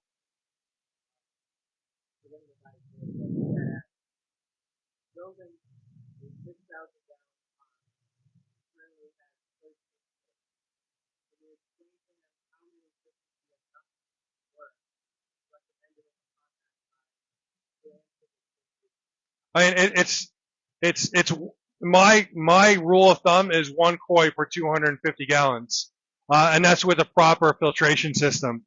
So you're looking at 24 fish in a 6,000 gallon pond. Could you do more? Absolutely. You can also up your filtration. You could add Baki showers to add more fish. Listen, guys, these are 3,000 gallon tanks, and in some of these tanks, I have over 1,000 fish in them. So something wrong? Comfortably, 24 fish plus, you can get away with in a 6,000 gallon pond, with proper filtration. And we can talk about that some more. I'm happy to go over that with you. You can text me at 516-547-0164, and I can go through everything with you. I'm happy to discuss that with you. I love doing that. Any other questions? Okay. Michael's just answering a question for somebody. Maybe we can throw that on there.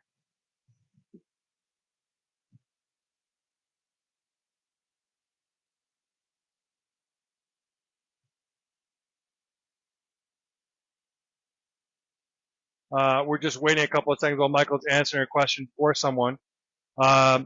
And what we're going to do today, we're actually going to start out with a small auction. Then we're going to go into our normal routine. And then we have some fish that we put aside, some larger fish that we're going to auction at the end of the show. So I'm excited to to do that, just a little bit of a twist on what we normally do. You know, we started doing the auctions three episodes ago, and it's really worked out. It's been fun, and it's been uh, it's been educational too. I mean, we really we're seeing that this is actually something that we really want to get more involved in. How we go about doing that for the future, we're still working on it. But we enjoy doing the auctions. I can't see sitting there for a couple of hours like we normally do on a show and just doing an auction. It's not really, uh, you know what?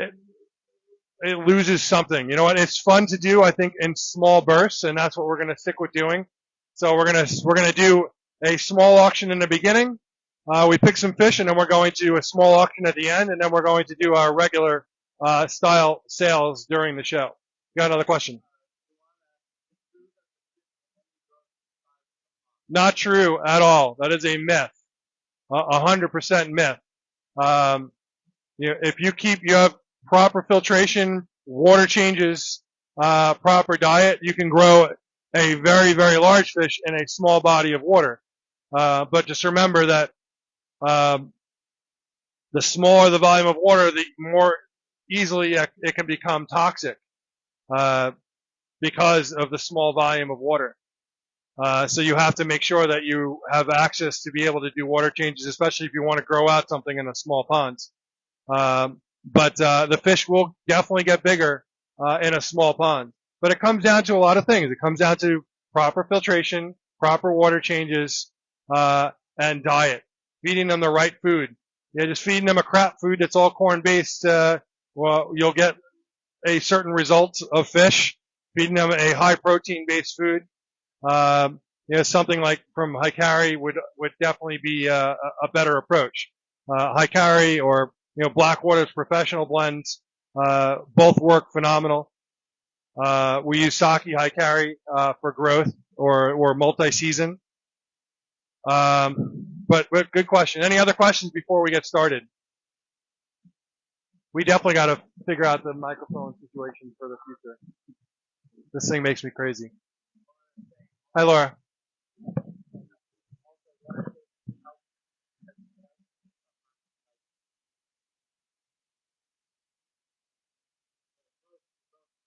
Yes.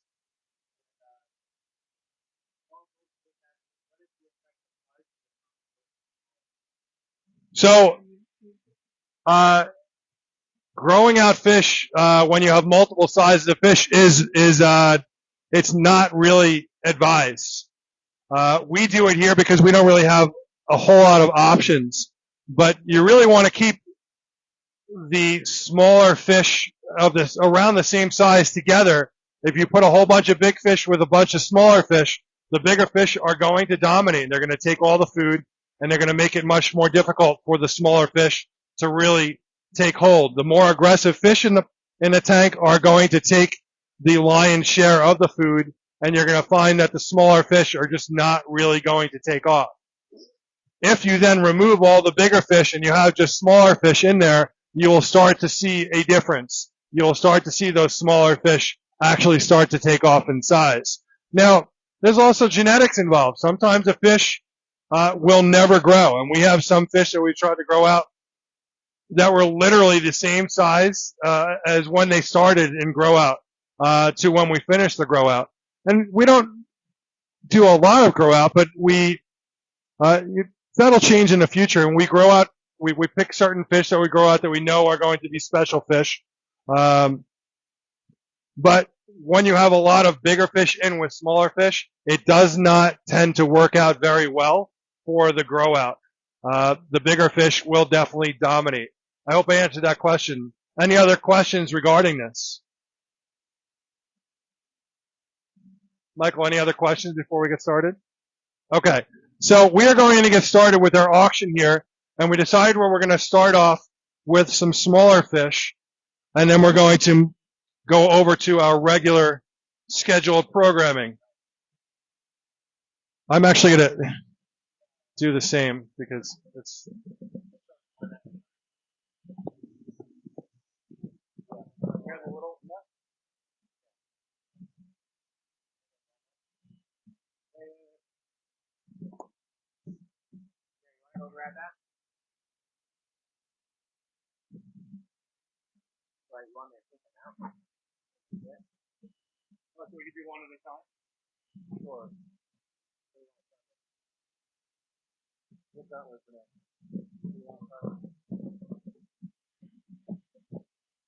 Start with the. Let's start with this one. Yeah. Let's start with the small ones. So we'll go with the small golden dragon.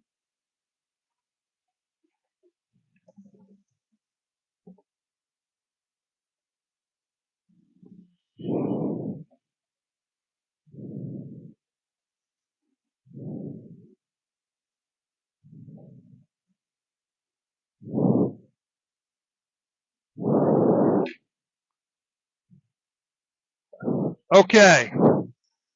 So we're going to get started. We're going to start the auction with some small fish. And listen, if you guys, after we finish, I have 4 fish that I set aside for this auction. Just to start things off. If you guys decide you want to do more auctions versus going the other route, we can certainly do that. But let's see how this goes first. And this is very loose. Is that supposed to be? So we're going to get things started, and I'm going to start with a golden dragon from Aoki. So this type of fish has a couple of different names, and Aoki decided, just because there's so many different names for this. Some would call it a lemon harawaki. Some would call it a Deutsch kimatsuba. He decided that he was going to rename these golden dragons. So that's the term that we're going with for this style. I like the name. It definitely sounds cool. And so Aoki, who is also the creator of the Kikakiryu and the Beni Kikakiryu. If you guys have a Kikakiryu in your pond or a Beni Kikakiryu in your pond, it initiated from Aoki. He was the first one to create those. So he's calling this the Golden Dragon, and let's get started here. This guy is a smaller fish from Aoki, has perfect scalation down the spine. Now the Golden Dragons can definitely have more or less key yellow on them. The scalation down the spine on this fish is spectacular. This fish right here is roughly 8 inches. Yeah.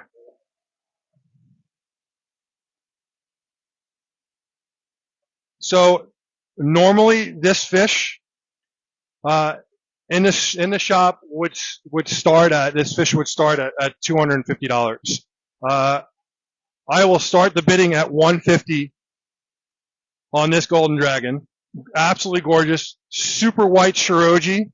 So white means shiroji in Japanese. Shiroji means white in Japanese. Perfect scalation down the spine. Really nice key yellow. Nice balance. You guys are going to be monitoring here. So this one is starting at 150. Do we have any takers at 150? Going for 150. Absolutely gorgeous. Let me just take one step back and remind you guys we have free shipping on Southwest Cargo. When you spend $650 or more, we do free boarding and free layaway. So what does that mean? Free boarding means that we will actually hold these fish for you until spring at no charge. We will take care of them at no charge. We will feed them at no charge. Laura is at 150. Laura is at 150. Do we have 175? We're going to go up in $25 increments to start. Laura's at 150. Do we have 175 on this fish? Gorgeous, gorgeous, gorgeous yellow dragon from Aoki. You can see super, super clean head, nice key on the face, and really, really white shiroji. We're at 150 for Laura. Do we have 175 on this fish? We're at 150. Do we have 175? How many people we have on? We had 61 people on. Guys, these are really exceptional fish. You're not going to see these around. You know, Aoki is one of my favorite breeders, and we have a very special relationship with them. They give us this one's, I'm going to say it's about 8 to 9 inch. This is going to grow up to be a spectacular fish. We're at 150. Do we have 175? Oh, this is a tosai, guys. This is a 1 year. Sorry about that if I didn't mention it. This is a tosai. So it has tremendous opportunity for growth, and is going to be a spectacular standout fish in the pond. Guys, do we not have another bid on this? We're at 150 on this. We're at 175 for Unil. Unil, thank you very much. Laura, you gonna let Unil get away with this? We're at 175. Unil is at 175. 200 for Laura. This fish would be selling for $250 in the store. We're at $200 for Laura. Unil, you gonna let Laura get away with this? What are we doing here? Both Laura and you. I think it's Laura. Which Laura is this? Oh, she got fish last week, I think, right? Yeah, so Laura has actually gotten a couple of fish from us in the past, and Unil has definitely bought some fish from us too. Unil, I apologize if I'm not pronouncing your name correctly. Let me know if I am pronouncing it correctly. We're at $200, Laura.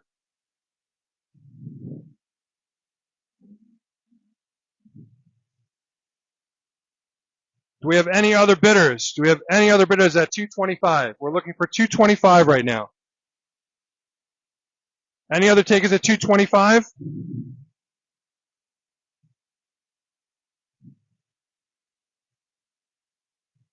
Going once. We are at 225. Unil, do we have another bid from you? This is going for $200, and we're looking for 225. Do we have any takers at 225? Going twice. Sold. Laura, you got it for $200. Amazing pick. Thank you very much.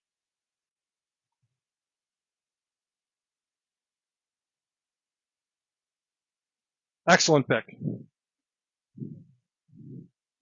Just taking a quick photo.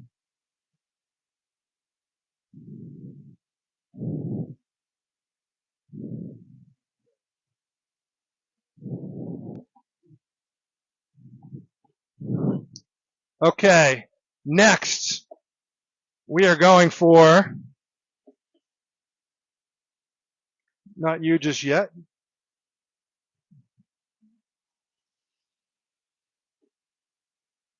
We have a Ginrin Tancho Goshiki, also from Aoki. This would go for the same. This fish would start at our store, would go for $250 at the store. This fish is 9 inches, maybe 9.5. Starting bid is 150. Really love the black fukurin skin coming up between the scales on this Goshiki. This fish is going to be spectacular as it gets larger. Starting bid is 150 on this Ginrin Tancho Goshiki. Starting bid is 150. Very nice Ginrin. Spiro, how's it going, buddy? Spiro's a local here on Long Island. He's been a long-time customer. So Spiro's at 150. So you can see, I see 1, 2, looks like 4 to 5 rows of Ginrin on this fish. Really nice. Nice black fukurin coming up between the scales so you can see each individual scale. Really cool. When this fish gets bigger, it's definitely going to be cool. Starting at we're at 150 with Spiro. Do we have 175? Going for 175. Do we have 175? We're currently at 150. Do we have any bidders at 175? Or is Spiro taking this for 150? Definitely a cool Tancho Ginrin Goshiki.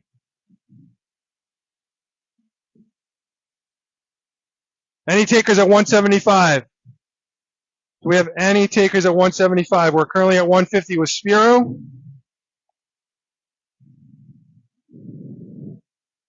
Any takers at 175? About 9.5 inch. Ginrin Tantra Goshiki from Aoki. Going once at 150.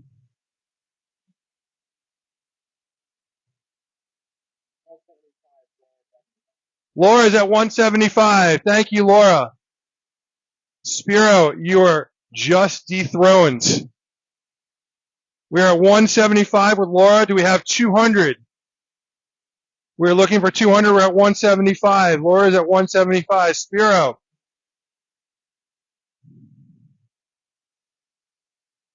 Do we have another bid from Spiro? Do we have any bids from anyone else? How many people we have on? We have 60 on. Good morning to everyone. Welcome to the show. We are starting off today's show, and we've been on the show for at least what time is it? 1 o'clock. Spiro is at 200. Okay, we are at $200. We are currently at $200. Laura, do we have another bid from you? Do we have a 225?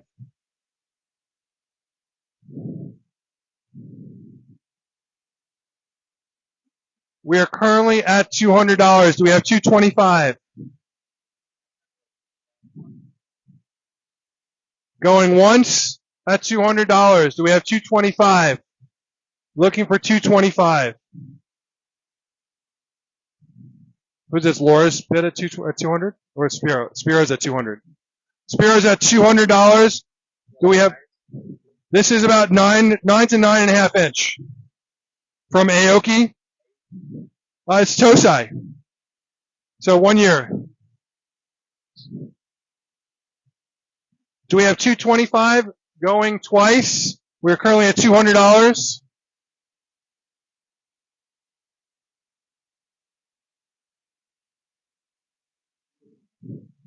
Sold at $200. Picture, picture, picture. That was Spiro, right? Spiro for 200. Thank you, Spiro. Good picture. We are moving on. Next.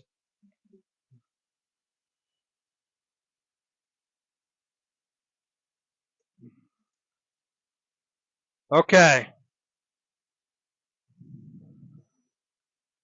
Next, I have a Ginga, a metallic Ginga. Also Tosai, Jumbo Tosai. Still 1 year. Big body. Very clean head. Still Tosai 1 year on this Ginga. Nice clean head. Symmetrical Moto Guru, the black on the pectorals. This is a Ginga, so it's metallic.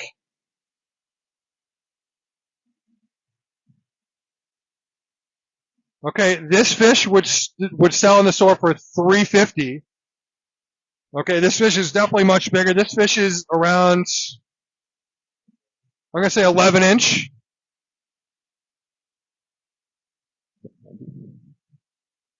So 11 inch. This is a Ginga, super clean head. Nice Moto Guru. This fish is starting at $200.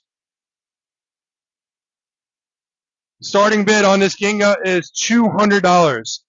Very clean from Aoki. 11 inch.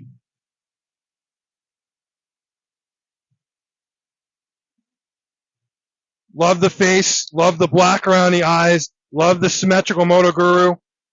Metallic, so it's metallic skin Ginga. We actually brought in a bunch of larger Ginga.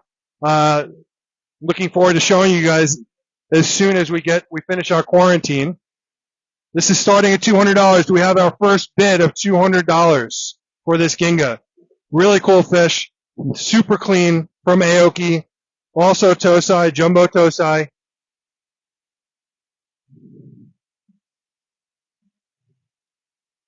It's at 11 inch. Do we have $200? Any takers at 200?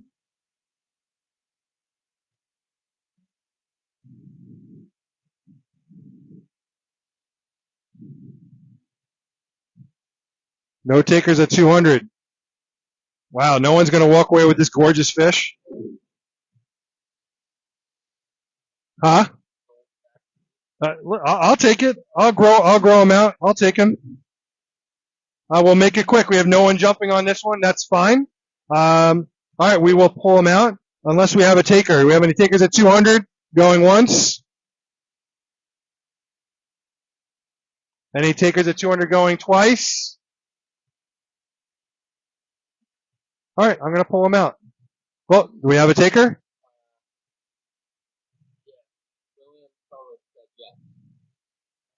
Mr. Tullis.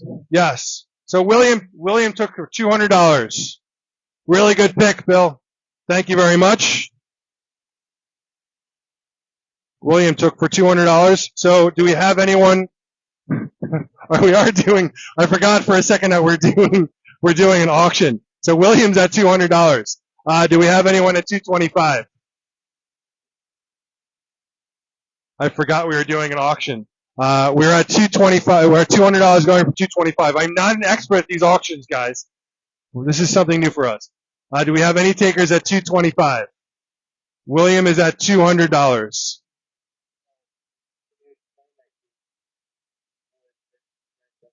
Yes. So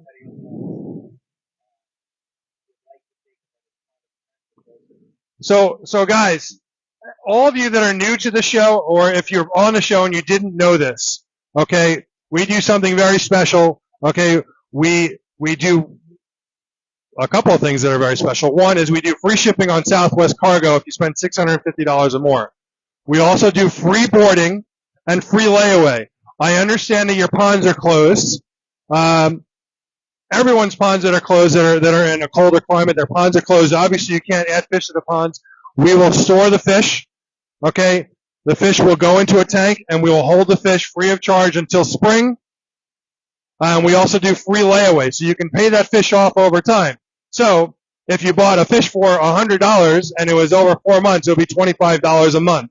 Okay, but you do have to pay the fish off monthly in even payments. If you do not pay it off monthly, if you do not make a payment, you will lose the fish and you will lose your money. That is the way it goes. Okay, it's very important. You have to pay it off monthly. If you do not pay your fish off monthly, you will lose the fish and you will lose whatever money you put down. That's just the way it is. But we do free boarding and free layaway, so you can pay your fish off until it ships. We do free shipping, and a lot of customers will end up picking a bunch of fish throughout the winter, and then we'll put them all in one box, if it'll fit in one box. And mind you, a box costs, so if you got free shipping, we do have a box fee of $15, and insurance is $1 per 100 spent. If it's on Southwest, it's $2.50 per $100 spent if you're going with FedEx or UPS. Everyone has to get insurance. There is no option. We do not ship fish without taking insurance. That is our rule. Okay, so we do have free boarding. We will hold the fish until spring. When you open up your pond, you can take your fish. We have plenty of customers that are taking their fish in April, in May. We've even had customers taking their fish in June that bought fish in the winter. We'd rather that we didn't have to wait till June, but we will hold the fish, and we will not charge you for that.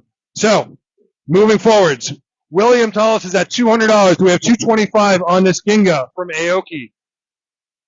Any takers going once at $225?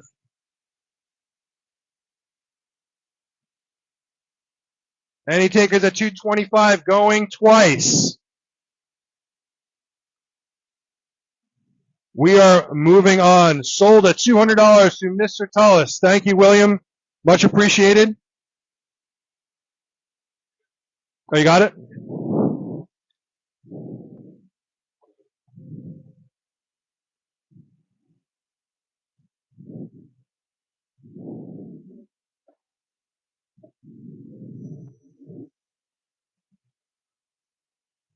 Okay, we have more of an Aragoki style yellow dragon. Now it's primarily white shiroji, but we're still calling this a yellow dragon because that's what Aoki is calling them. Super, super clean on this fish. Again, Tosai, this fish would sell in the shop at $350. So Aragoki is an armor scaled Deutz. So you can see the armor scaling. So it's not just down the spine, it's also going down the back. Okay. This is still a tosai. This fish is just about 12 inches. And we're starting at $200. So still considering this a yellow dragon, super, super clean. I mean, look at the clean head on this. Starting at $200 for this yellow dragon. Do we have any takers starting at $200? This is a tosai from Aoki yellow dragon. I do have another yellow dragon coming up, which is right after this one. But this one is starting at $200. Do we have any takers? Super, super clean. Like, it doesn't get any cleaner. Look at the clean head on this fish. Super white Shiroji. Any takers?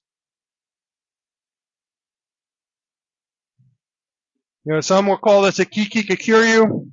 We're going to stick with yellow dragon.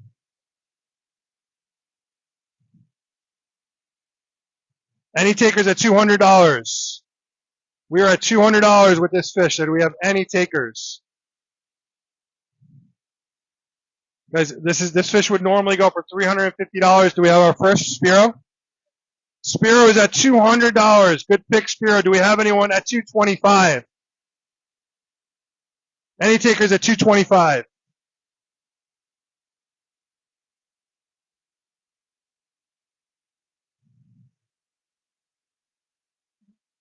Super clean. Going for $200 with Spiro. Do we have $225?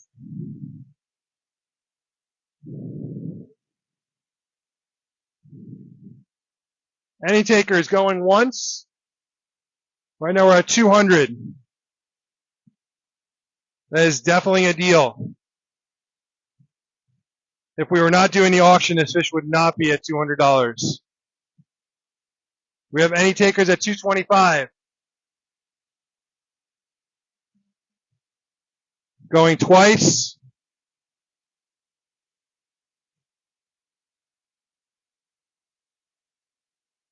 Sold at $200, Spiro.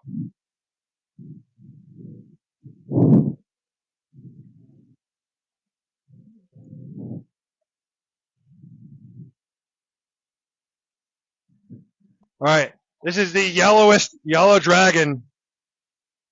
This fish is awesome. Awesome. Let me clean out some of the little specks in here. The key on this is super yellow. Check that out. Again, yellow dragon. Gorgeous scalation down the spine. The yellow is super clean.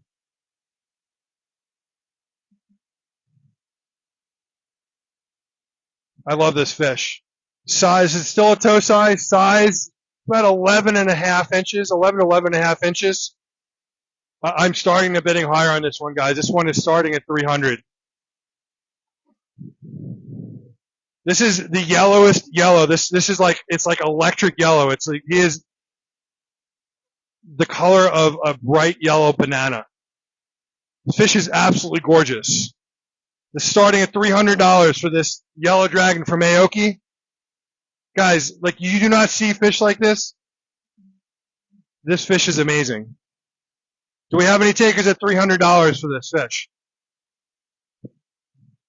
Starting at 300, gorgeous. Do you get how yellow this is from the picture there when you're looking through the camera? Can you get closer? Jennifer is at 300. Thank you, Jennifer. Jennifer Rodriguez is at $300. This fish is amazing. I mean, super clean. We're at $300. All right, Ryan Matthew, your bid would be at $325 for Ryan. We're at $325. We're looking for $350. Do we have $350? Ryan is at $325. Do we have $350? What was that? Jennifer's at $350. This fish is amazing. That's why I saved this one for last. I just knew that you guys were going to love this one. This fish is absolutely gorgeous. Going for 350 with Jennifer. Okay, do we have 375? Looking for 375. We're at 350 with Jennifer. What an amazing fish. Can you just imagine when this gorgeous, gorgeous yellow dragon gets big and is swimming around your pond? This is going to be the fish that everyone talks about in your ponds. It's absolutely amazing. Love this fish. Do we have any takers at 375? We're currently at 350 with Jennifer. Any takers at 375? We're at 350 going once. Any takers at 375?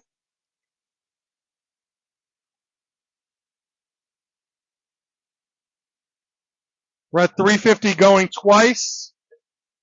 We're looking for 375. You got a couple of seconds. Anyone at 375?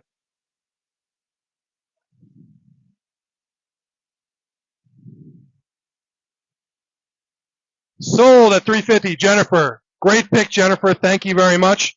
Is Jennifer new buyer or? Okay. Guys, if you are a new buyer, you need to make sure that you text me. Okay, you have to send me in a text me your shipping name, your shipping address, your email address, and your mobile number. Very, very important. If you are a new customer, make sure you text me at 516-547-0164.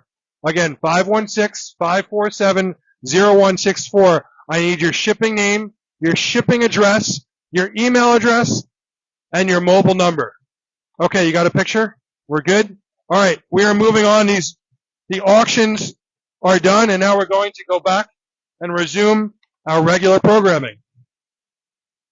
We are going to do some more auctions later on. I'm going to go grab some fish.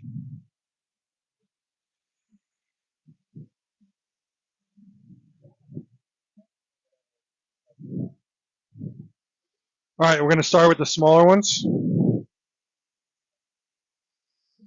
What was that? Yeah.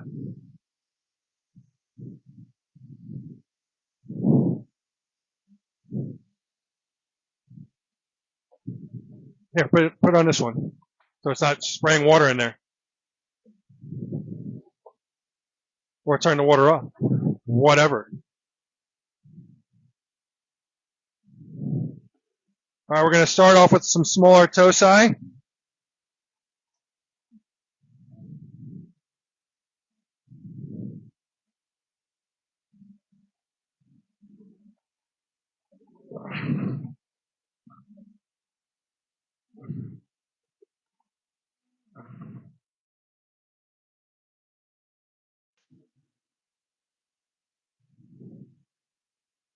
Starting off with some smaller tosai. Do we have enough in there?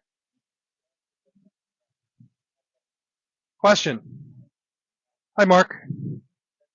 I don't know. Pittsburgh, it's probably about, I don't know, 4 or 5 hours. We have customers coming from that way all the time.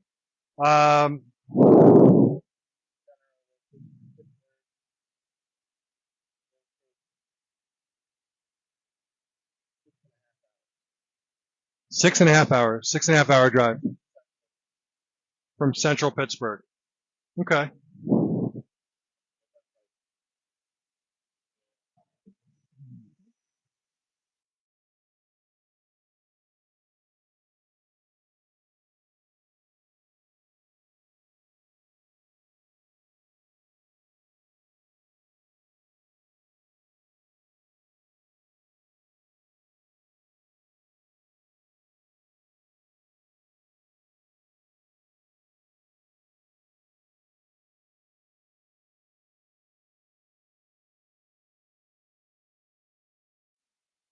Okay. You want to start with the Asagi. Very nice Asagi.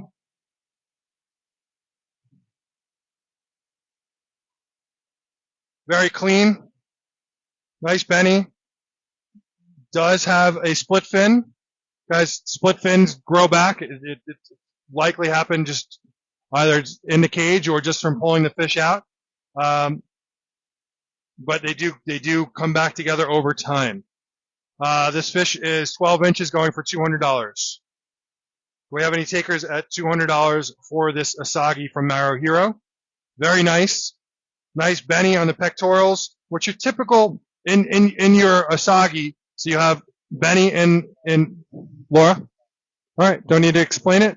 Well, I could still explain it. So guys, when you're looking for Asagi, okay, you're looking for nice Benny in the cheeks, Benny in the pectorals, Benny in the dorsal, and Benny on the tail would be typical. You're also trying to look for nice clean scalation, which this fish definitely has. So Michael, good job picking this one out, and $200. Don, you got a picture? We're moving on.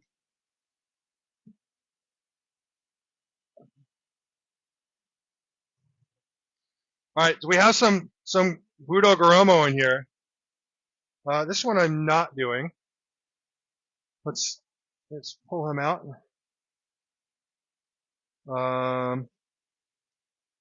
We have a bunch of fish in here. So we have Kohaku.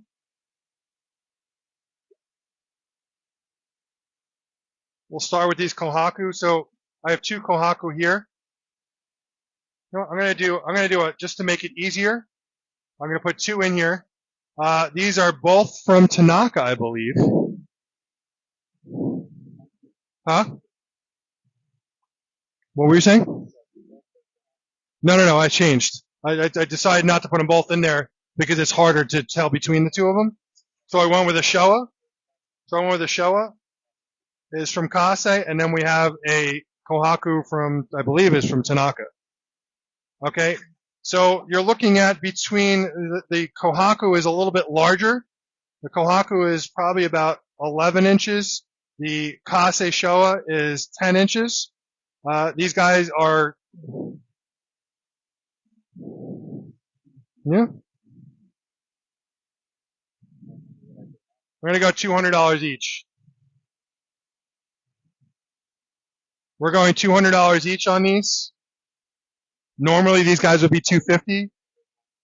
Okay, good call. So in case someone doesn't say Showa or Kohaku, number one is the Showa. Number two is the Kohaku. Number one is the Showa. Two is the Kohaku. Remember, guys, you're not just looking at what you're seeing. These are Tosai. These guys have years to grow out and mature, and their colors are going to come out over time. You can see Sumi coming out on the Showa. I could see Sumi coming out here and here. Jane for the Showa at $200. It's yours. Here, I'll take the Kohaku out.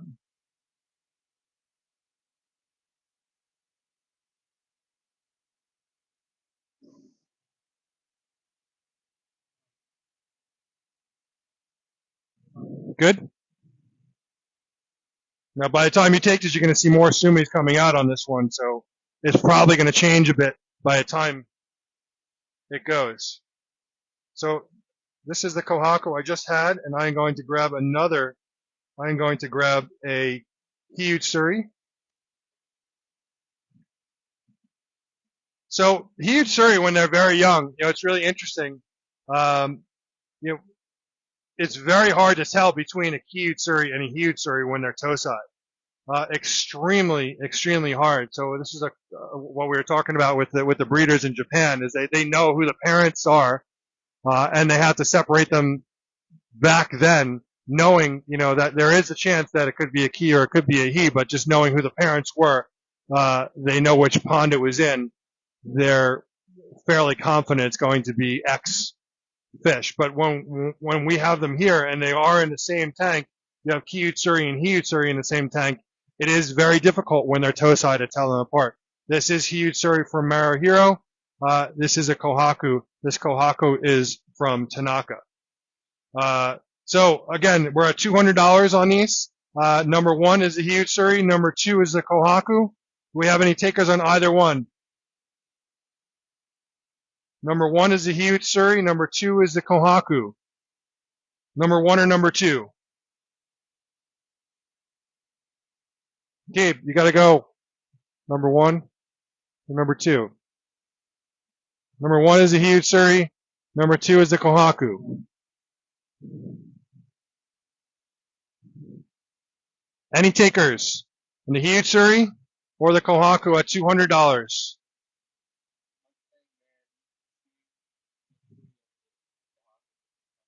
Okay, Mustang Man sounds like a new customer.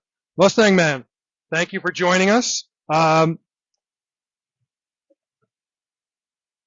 going to need you to text me at 516-547-0164. You need to text me your shipping name, your shipping address, your email address, and your phone number. Okay? Good pick. Please text me right away.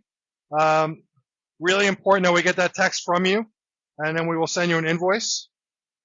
Okay. I'm going to try and stick with $200 fish at a time. We have a Kinshoa, and we're going to do the other Kohaku. All right. So we have a Kinshoa. Okay, Kinshoa is a metallic, so it's a metallic skin Showa. Also from Tanaka, I believe. Right? Yeah, they were from Tanaka. But this is Tanaka K, and this is Tanaka S. Two different Tanakas. They may know each other. They may have lunch together, but they are two different Tanakas. Okay, so they are far away from each other. Yes, they are. We know because we went to both of them. So the Kohaku is number 1.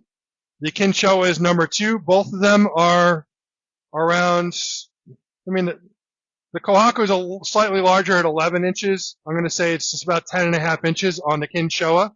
Number 1 Kohaku, number 2 Kinshoa. Number 1 Kohaku, number 2 Kinshoa. Do we have any takers? Now, there is a possibility as this Kohaku gets larger that you see some separation here. Okay, so this could turn into a separation right here where this spreads out. It's possible. I don't know if that's going to separate there. It could as the fish gets larger. As the fish gets larger, it stretches out. This could all stretch out and separate. I think you could get that separation right here. And these two could become two different spots. Interesting. You also have Sumi coming up on this Kinshoa. These guys are at $200 each. Number 1's Kohaku, number 2 Kinshoa. Excuse me. Do we have any takers? Number 1 Kohaku, number 2 Kinshoa.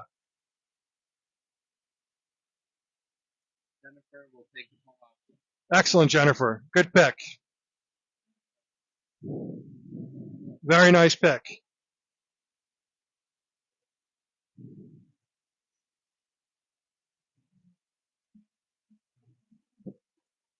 Okay, we are moving on. What do we have in here? So we have a bunch of, Ginrin Hiyutsuri, okay, which I really like. Ginrin Hiyutsuri when they get larger, I mean, the hope, and guys, there's no guarantees on colors, but the hope is that the Benny gets much more red as these get older. And you can see on these Hiyutsuri here, these guys were almost yellow when we first got them in, and we've been growing them out. And the Benny is starting to come out on them. This one especially, this one's got some really nice Sumi too. Nice black Sumi on this Hiyutsuri here. So we're going to start with that one. And we're going to go with this Budo Goromo here. So we're at $200 on these guys. We have Budo Goromo and Hiyutsuri right here. I'm going to go with the third one too. Just move things along here. I'm going to put this Kinshoa in there. We're at $200 each on these guys. I will sell the entire net. So the grouping of these three, you have $600 here. I will do all three of them for $500. Otherwise, they're $200 each. Do we have any takers on all three for $500? You have Budo Goromo, you have a Kinshoa, and you have a very nice Hiyutsuri here. Super, super black Sumi. You have more Sumi coming up on this side, so it's nice separation of color on this Hiyutsuri. Nice separation on this Budo Goromo here, and then you have a really cool looking Kin Showa here, metallic Showa. All three for $500. Do we have any takers? All three for $500. Otherwise, they are $200 each. Number one would be the Iutsuri. Number two, Kin Showa. Number three is the Budo Goromo. Budo Goromo, very hard to get. Ginrin Budo Goromo, forget it. Super, super hard to get. Number one, Hiyutsuri. Number two, Kin Showa. Number three, Budo Goromo. Any takers? These guys are $200 each. Any takers? Any takers? Number one, Hiyutsuri. Number two, the Kin Showa. Number three, Budo Goromo. Any takers? If not, that's all good. I'll sell all three of them for $500. Otherwise, they're $200 each. Any takers? If not, all good. We're going to move on. We're going to go select some other fish. We'll let you guys take a look at the bowl if there's something you want to see. Otherwise, we will move on. All right, no jumpers on here, so I'm going to let these guys go. Take a look in here. Is there something else you guys want to see? If not, all good.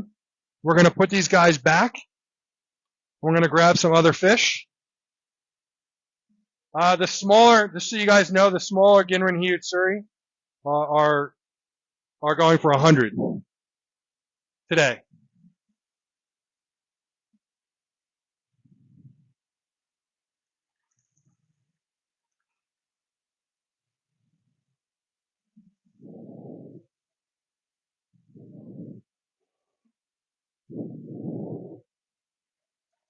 I'm just going to pick out a couple of fish while we do this.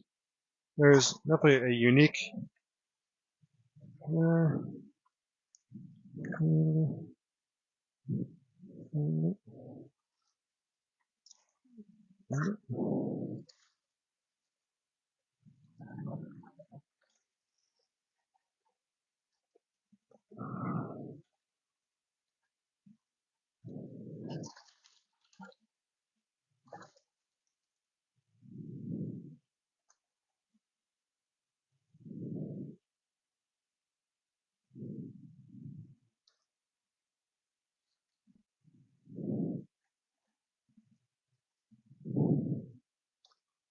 Here.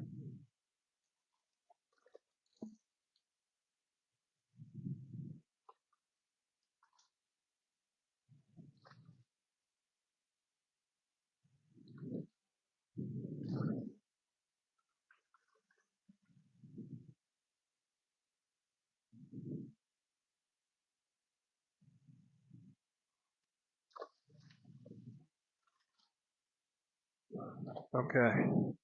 But just put them back. Probably should have pulled those out first before I grab these, but it is what it is. Okay. All right, putting some more fish in.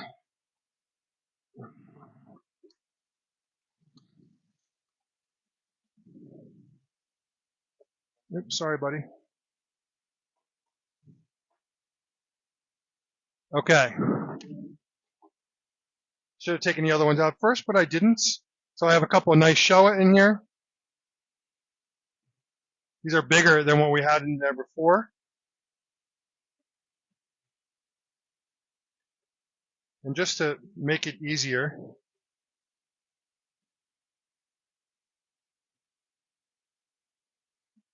all right, we'll start with these two. Very nice Showa from Kase and Maruhiro Ginrin Kiyutsuri. Very nice step pattern on this Ginrin Kiyutsuri.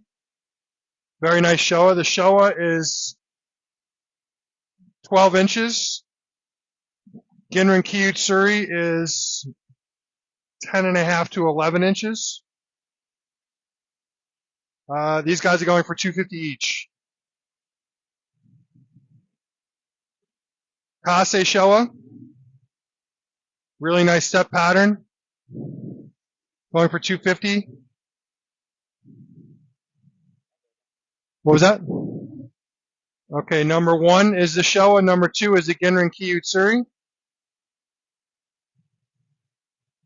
we have any takers? Going for $250 each. That's $500. I can throw another fish on here and make a bundle deal.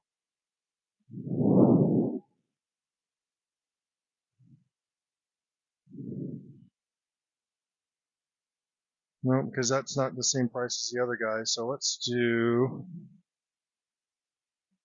me another 250. So this large, huge Surrey here.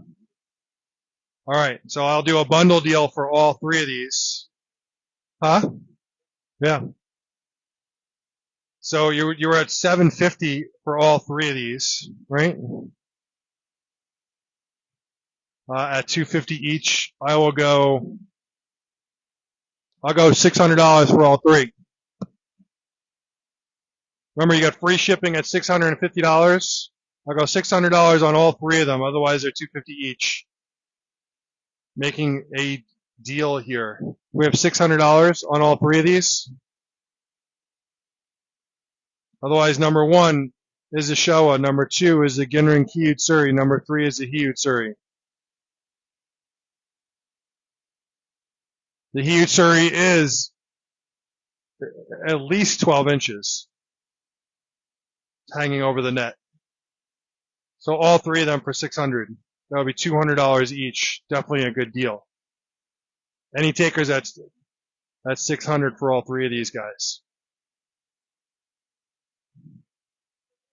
Any takers? Any takers? That's $600 for all three.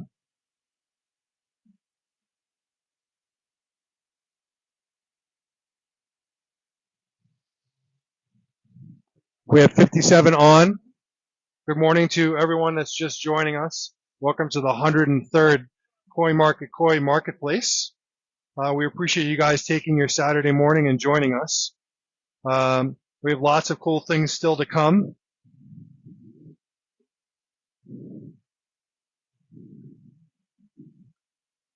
Do you have any takers here?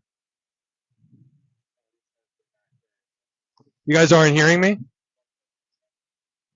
Can you guys not hear me? Making sure this is in front of me. Let me know. Just say a yes or no. Yes if you can hear me. No if you can't. Selling the whole net here, all three of these for $600. These are going for $250 each. I will do the whole net for $600.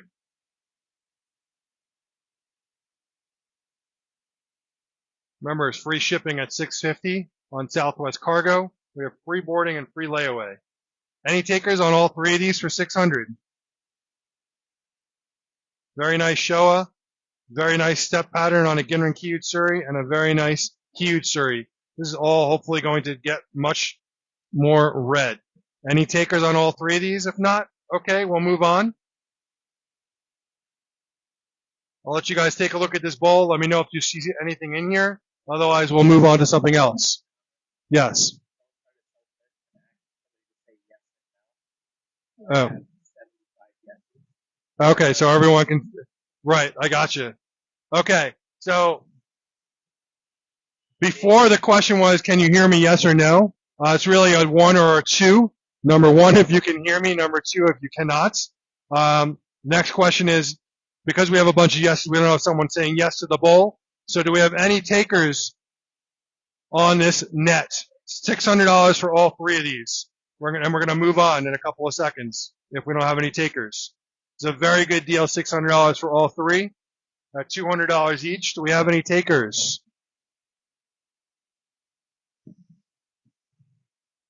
Well, I am glad that you guys can hear me. Any takers on all three? All right, we're moving on.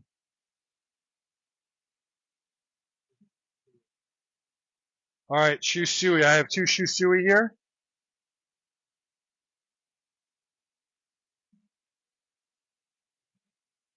You know, my goal is to move fish, so we are going to.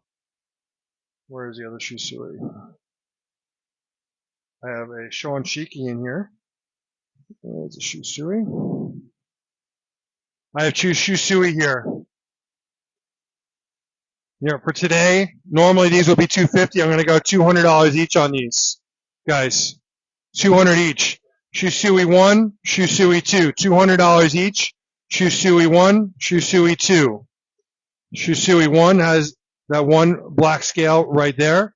And Shusui 2. I'm going $200 each on these.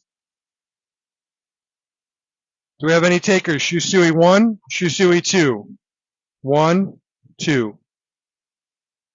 Any takers?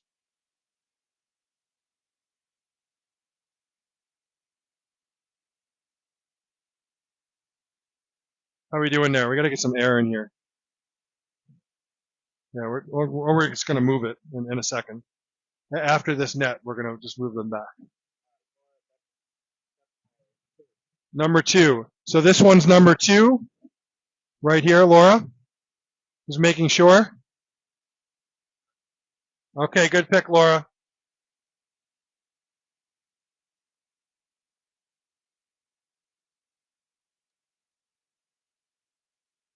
I'm going to put some air in here. I'm going to have you guys take a look at the bowl.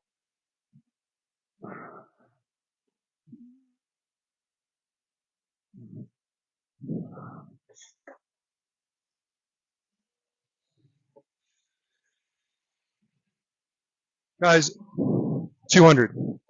Is there anything else in this bowl you would like to see? There's some gorgeous Showa in here. You know what, guys? I'm just going to, I want to move fish today, so I'm just going to go for it. $200 each. 2 gorgeous Showa, $200 each. The larger one is number 1. The smaller one is number 2. They're $200 each from Kase. Do we have any takers? Number 1 or number 2? Number 1, number 2. Very nice Showa from Kase. Number 1, number 2. Do we have any takers? Number 1, number 2. Number 1, Mustang Man, it's yours.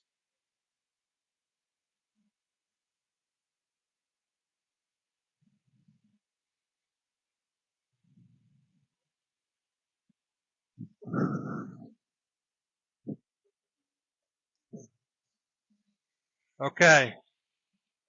Taking the second one here. We're going $200 each. $200 each. We have some uniques here. Let's see. This one's not. Let's see. What else we gotta do here? $200 each. Okay, we have Shusui, Showa, Kohaku. Kohaku is from Tanaka. This is from Showa is from Kase. The Shusui is from Maruhiro. Going $200 each. I'll go $500 for all 3. What was that? Oh. Number 1, Shusui. Number 2, Showa. Number 3, Kohaku. Number 1, Shusui. Number 2, Showa. Number 3, Kohaku. Sorry, I'm off my game today. Number 1, Shusui. Number 2, Showa. Number 3, Kohaku. Going for $200 each. Take all 3 for $500.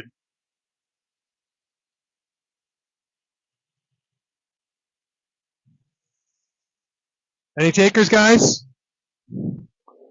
We have 58 on.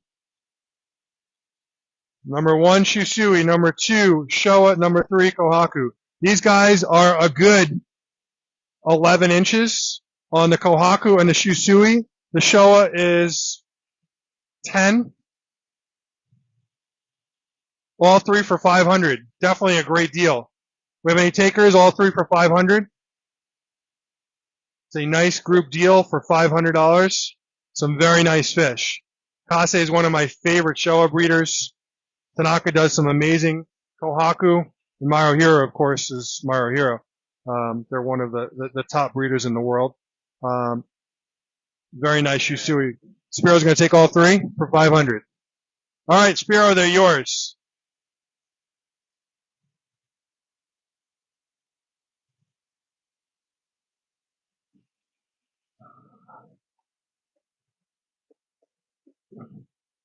All right, guys, take a look in this bowl. Is there anything else you want to see before we move on?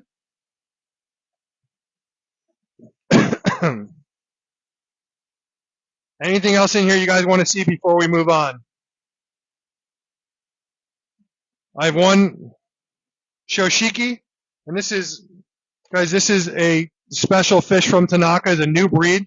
So this is something that we've been selling for the last season. This is one of my grow outs. So this is a Goshiki Shusui mix. It's a very nice example, actually. It's a Goshiki Shusui Deutz. This one's going for 150.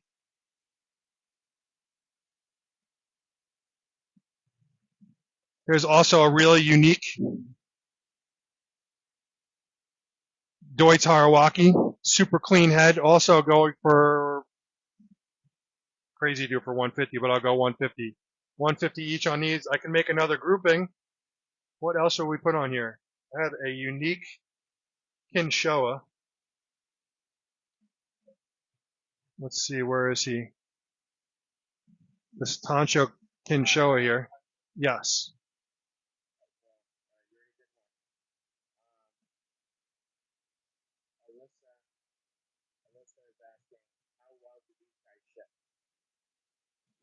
I mean, they prefer to fly first class, but they'll probably go coach.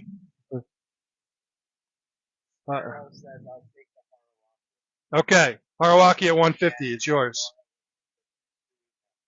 Okay. All right, so one at a time here. We'll do Spiro's first. Is the Harawaki. As far as shipping, guys, we have an amazing. Okay. Good. We have an amazing track record when it comes to shipping fish. That being said, we always prefer to ship Southwest over shipping door to door. I got to be honest. As good of a track record as we have, once it leaves our possession, it leaves our possession. So, I have literally seen FedEx and UPS drivers throw these boxes out of the truck. It says live fish. It says, handle with care right on it all over the box, and I've still seen them throw them out of the truck. When you're doing airport to airport, it gets handled on a pallet. You literally, it's handled with extreme care. It's very different. That's why you have to get insurance. I mean, there's just no two ways about it. I always prefer to do Southwest Cargo versus FedEx and UPS. We do have free shipping, like I said, on Southwest Cargo when you spend $650 or more. But we do have a very good tracker. Do I have any takers on anything else in this bowl before we move on? I'm really surprised no one took this Ginrin Kiyutsuri. I will go $200 on this Ginrin Kiyutsuri. It's gorgeous fish. Very nice step pattern. And here, I'll go 200 on this huge Surrey right here.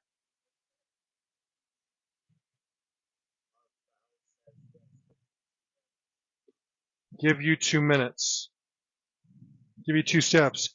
Give me 2 steps. Okay, so did you mean you'll take the Gin? Oh, he's going to send a screenshot. That's not going to work for me because so what I need you to do is just work with us the way we're doing this here. Okay, number 1 here is the Ginrin Kiyutsuri. Do you want number 1? Number 2 is the Hiyutsuri, and I could put another fish on there. Not a problem.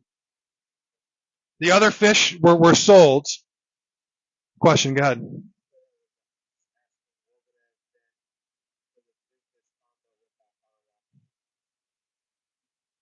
The 3, but we sold the other fish, so it doesn't matter. If you got 3 fish, it depends on the fish, but I can work out a deal for you for 3 fish. I mean, you got a good deal on those 3 fish. On the last 3, I don't even recall which ones were in the net, Spiro. I'm sorry. But you're local. You can always come down and we can work with you. This other gentleman, I know you said just give you 2 minutes. I'm not exactly sure what it is you're looking for, but we want to help you. So Number 2, I believe number 1 was the Ginrin Kiyutsuri. Number 2 is the Hiyutsuri. So you're looking at the Hiyutsuri for 200? Is that correct?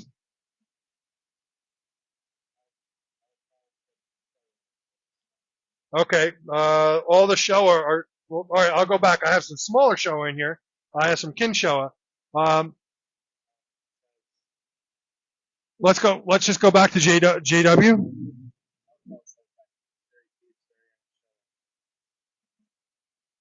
All right. So this is where it gets tricky. I guess maybe there's a delay or something going on. I already have, I have someone that's interested in the Hiyutsuri already. He said yes, I believe, to the Hiyutsuri, JW. Is that correct? So JW is taking the Hiyutsuri. I have another Hiyutsuri in here, and I will make a package deal for you. So this one is sold. Guys, I just want to be clear. There are delays, but you have to, all this happens within a couple of seconds, so we have to be really quick about this. So here's also another very nice Hiyutsuri. You mentioned the Showa, and a Kiyutsuri. So the Kiyutsuri is right here. And as far as a Showa, I have this very nice Showa right here. Do we have any larger Showa in that net that I didn't grab? Okay.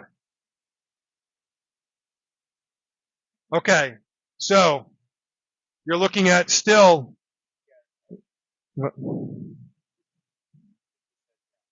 Okay. So we'll do this for 500. What was that? Okay. These 3 for 500. Okay. What is this gentleman's name? Arfal. Have we ever? Arfal, I believe you're a new customer. If you're not, I apologize. I just don't recognize the name. I need you to text me 516-547-0164. You must text me today. I'd like you to text me right now. You need to text me at 516-547-0164. I need your shipping name, your shipping address, your email address, and your mobile number. Very important for me to get those things. Please make sure you're clear on that. Okay? Your picture's done? Okay.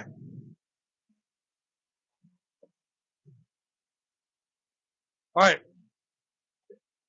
Unless there's something else in here, we're going to move these guys out and we're going to bring some new fish in.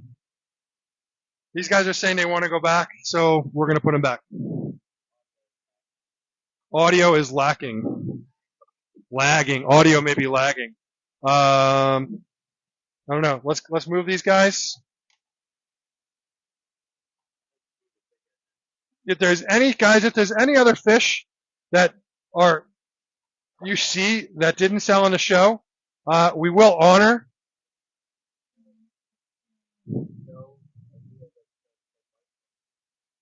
The white one. So I have a Goromo here. Is that the one you're talking about? Joe, this one?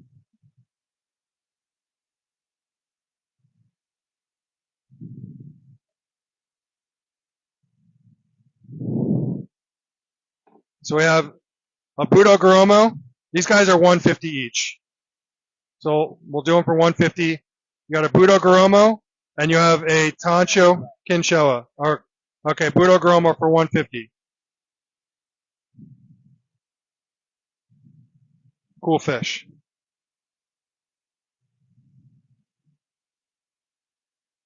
All right.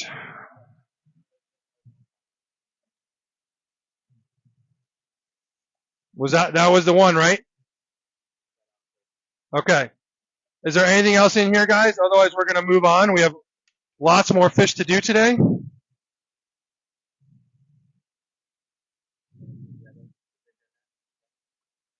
Yeah, but I need the koi sock to do it, so.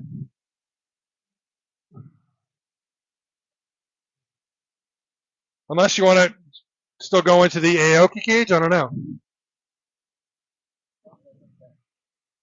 Well, let's get the battery thing on it.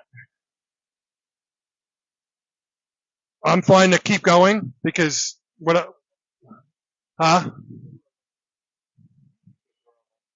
150. Where am I putting these?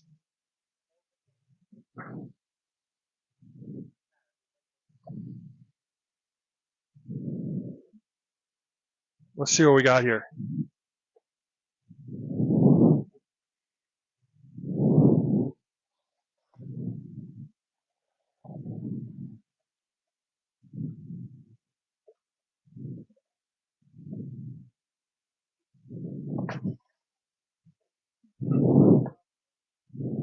What?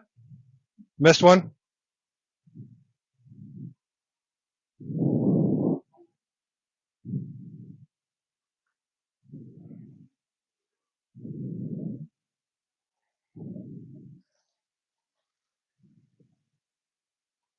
No, I'm not going to do these. You know, just we're going to move right to these.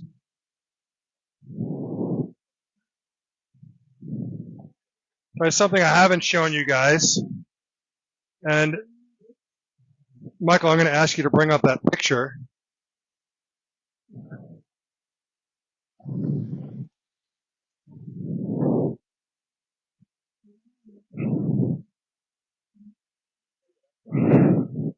Well, I couldn't do it because the other one was there at the time.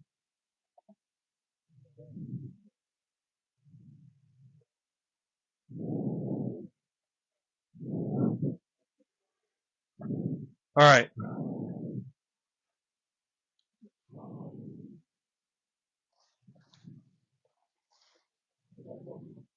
Guys, we have something definitely special here. This is the first time that I purchased from this farm, and this is the first time we're showing these.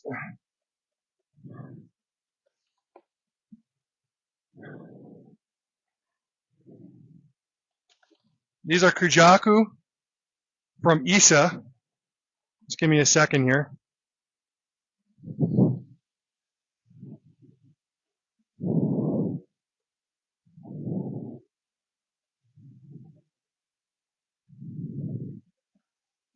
Yeah, I was just going to grab one or two, but all right.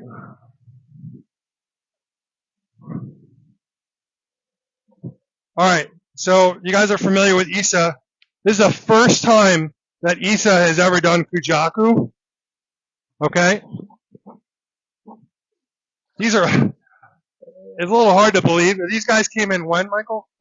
5 months ago? These guys came in 5 months ago as 10-inch Tosai. Okay. They're freaking massive. Okay.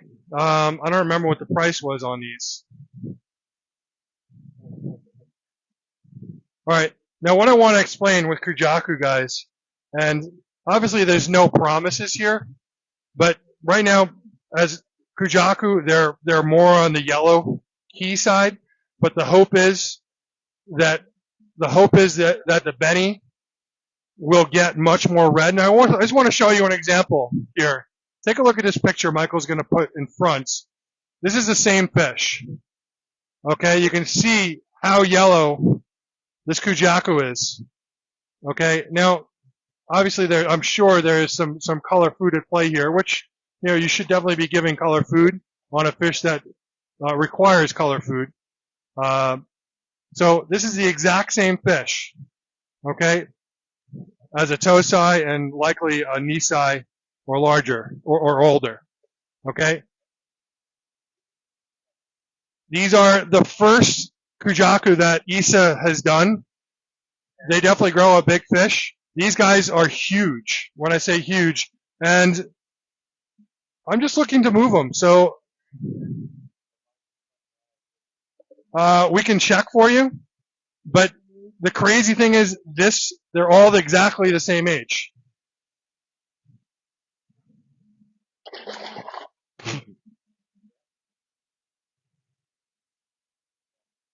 Looks male.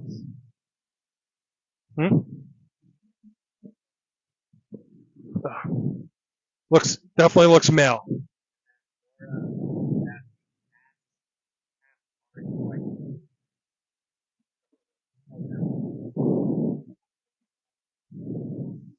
All right, guys. So where are we on the price on this? Really?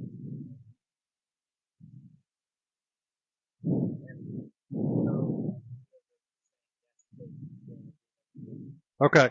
All right. All right. We're going. These guys are 500 each. These are from ISA, and I'm gonna put one up at a time. Now who was talking about the masked one? Laura, is this the one you were talking about? This is a nice fish. It's a really nice fish. This fish is a good 13 inches. 13 to 14 inch going for 500, which is for ISA guys, it's an amazing deal.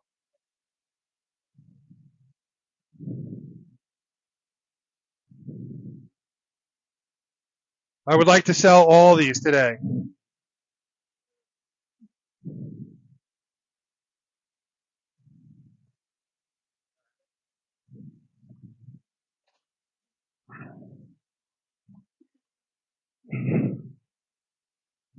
Next, Joe, which one were you looking at?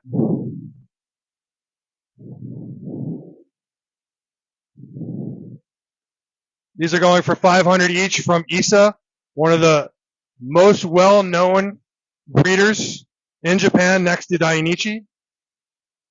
This is the first time they're doing Kujaku, guys. So this is literally like this is a first. So these are probably some of the first Kujaku in the country from ISA. Going for 500. These are jumbo tosai. These are massive tosai.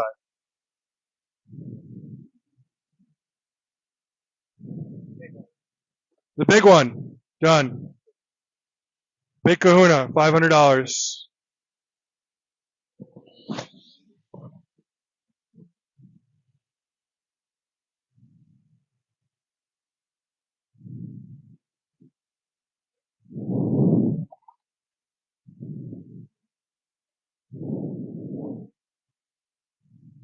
Next, I like this one right here.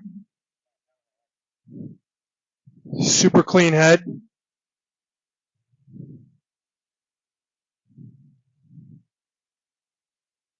Kujaku is a metallic 5-colored fish.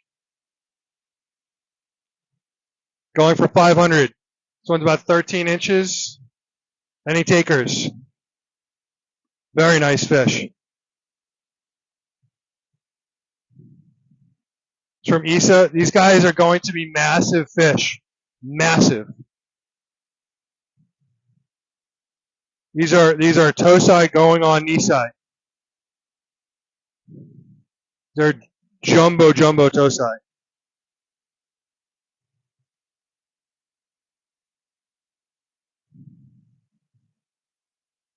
Any takers? I do have a couple more. So take a look in here. While you guys are looking, I'm going to grab a few more. Where's that sock?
Guys, these are Kujaku from ISA. This is the first time they've done Kujaku. I guarantee these are the only ISA Kujaku in the country. And this is actually a tancho, also a new type from ISA. There's an ISA tancho right here.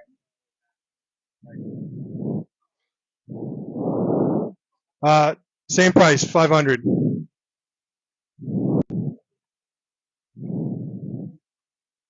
Is it Isa Tancho going for 500? Nice spot. Going for 500.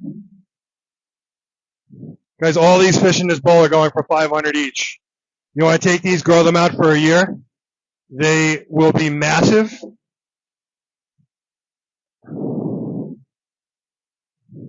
Good.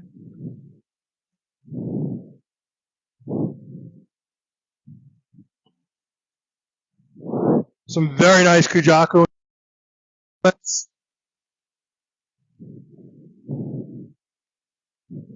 Going for 500 each.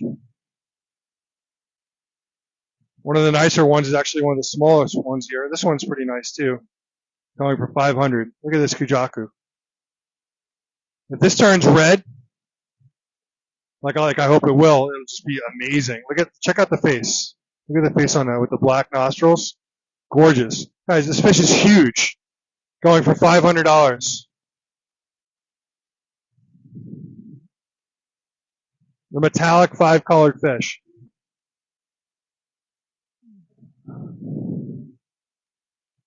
Any takers going for 500? Guys, someone jump on these. It's such an amazing deal.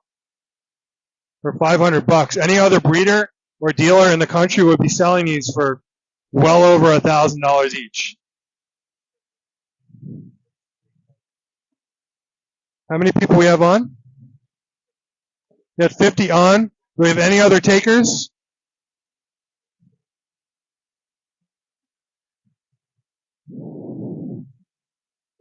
Show that picture one more time, Michael. So I just want to be clear that these guys are Tosai. So the Benny, the hope is that the Benny gets much more red. And you can see from this example here, this is the exact same fish in both pictures, guys, as a Tosai and a Nisai. See how yellow it is and see how much the Benny changed as it got older. Remember, you're not buying fish based on what they look like today. You have to think about what they're going to be like in the future. If these guys turn that red Benny, man, they're going to be unbelievable. It's not that they're not nice now, but if they turn red, they're really going to be nice. This guy right here, super nice. These guys are 500 each. From Isa, one of the most well-known breeders in Japan. The first time they're doing Kujaku. If I was going to hold one back, it might be this one.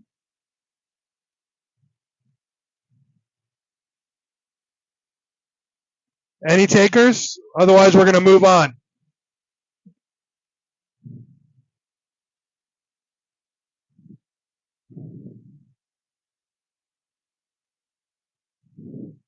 No takers? All right, guys, listen, you can go back and watch the video, take a screenshot of something you like. I will hold to my price. So if you see a fish in here that you like, send me a screenshot, and we will pull it at a later time. They're going for $500 each. Would rather move it now, but if you're not going to jump on it now, fine, we're going to move on. We do have some auction fish in the big koi house that we're going to do, and then we're going to call it a day. The guys are saying, I'm hungry. They're hungry. What time is it? It's 2 o'clock. They're hungry, and they didn't eat breakfast. All right, we're going to put these guys back. Any other questions before we move over to the other koi house? Gabe, we're going to leave this to you to put these guys back. All right, Michael and I are going to move over to the other koi house. I'm taking my watch off.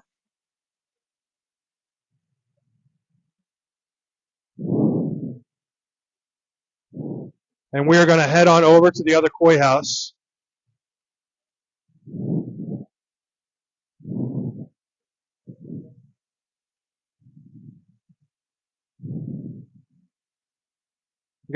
We gotta get dressed again to go back to the other koi house. It's so cold outside. I hope you guys are having a good time. If this is your first time on the show, would love to hear from you. Say, hey, this is my first time on the show. Would love to know what you think. We've been doing this for almost we've been doing this for 2 years. So it's been an amazing experience. We love doing it. It's become a huge part of what we do here at CoinMarket. Next week will be 2 years. So it's kind of crazy how quickly time has passed.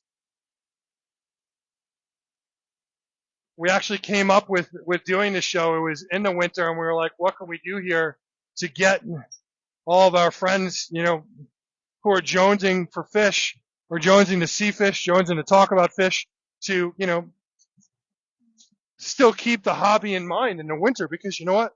Our fish are in that torpor state. They're sitting at the bottom, and they're all, oh, you need a Wi-Fi, so good. So sorry for getting a little close here. In the back of the greenhouse, you can see, just flipping this over, Chris has tropicals all over the place in the greenhouses where they can stay nice and warm and they can continue to grow. You check some of these guys out.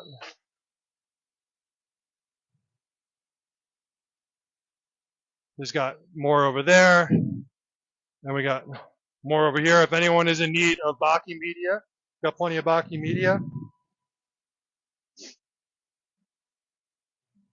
All these trees are just in here temporarily. Oops. This is the big koi house here.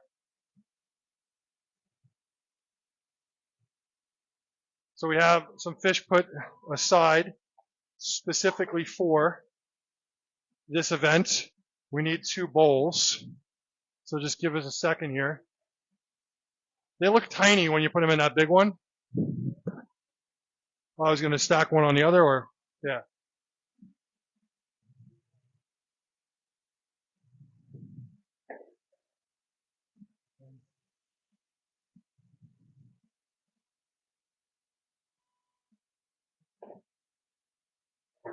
Okay, we are going back to Auction Town. I have now sprayed my hands. Right now I'm just going to, you guys can, while we're preparing this, you guys can just chill out and watch the koi. Can they see that okay? Okay.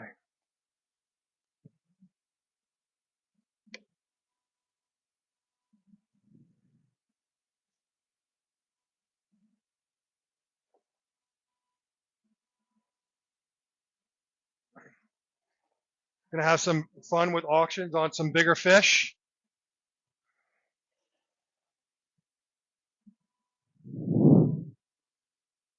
Okay.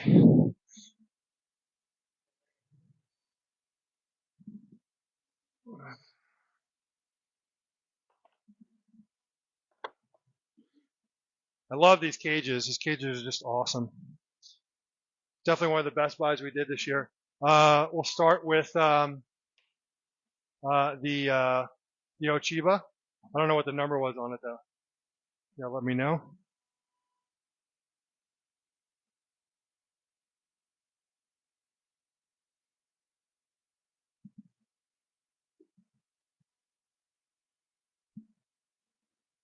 What?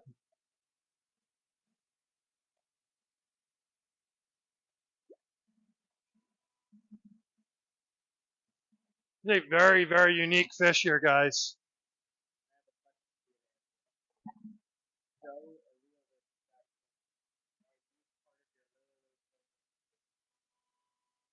Everything is part of layaway.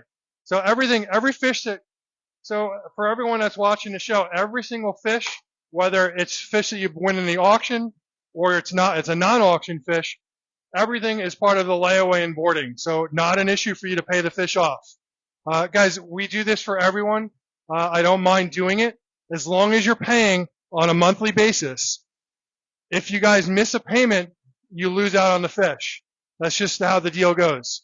You know, unfortunately, there have just been a couple of bad apples over the years that we've been doing this that have decided not to pay and have walked away, and we can't run a business like that. So you agree to the fish is yours. Okay, but you have to understand that if you stop payments on it, whatever you paid into it, you lose. You have to pay on a monthly basis. So, okay. We're going to start with the first one. We have a very unique, we're looking at a 15-inch female Ginrin Tancho Ochiba. Very unique. You probably have not seen this fish before.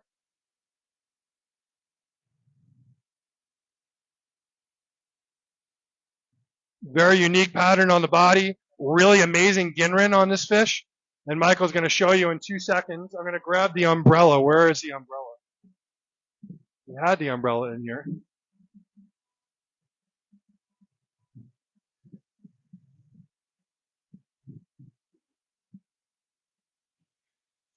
Can you see all right with it? Or is there a lot of reflection?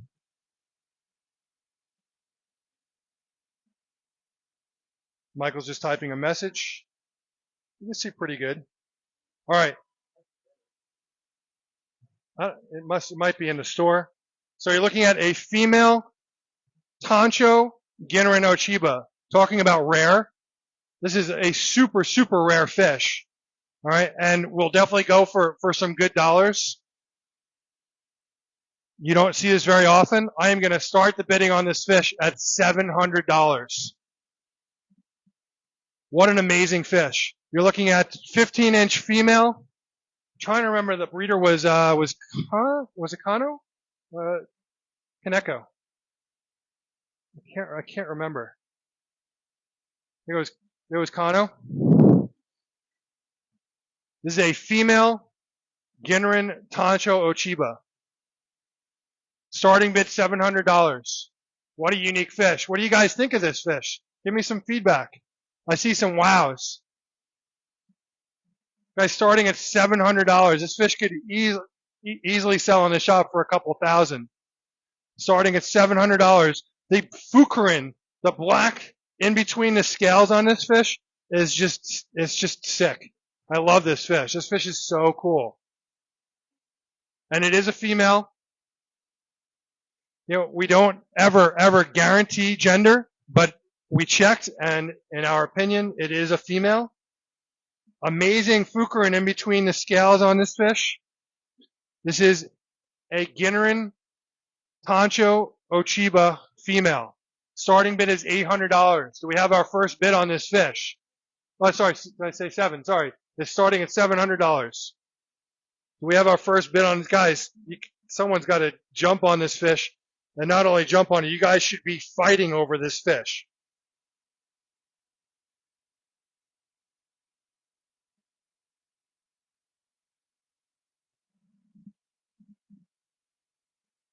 Wow. What is going on here? How many people are on?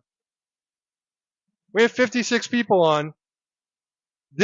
You guys should be literally fighting over this fish right now. Laura is currently at 7. Thank you, Laura. Guys, you guys should be all over this fish. You do not see fish like this for sale.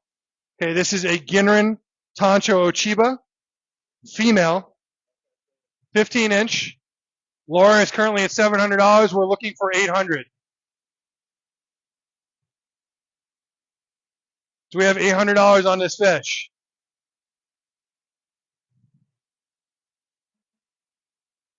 Laura is currently at $700. We're looking for $800. Guys, this is a rare fish. We're looking for $800 on this fish. Do we have any takers at $800?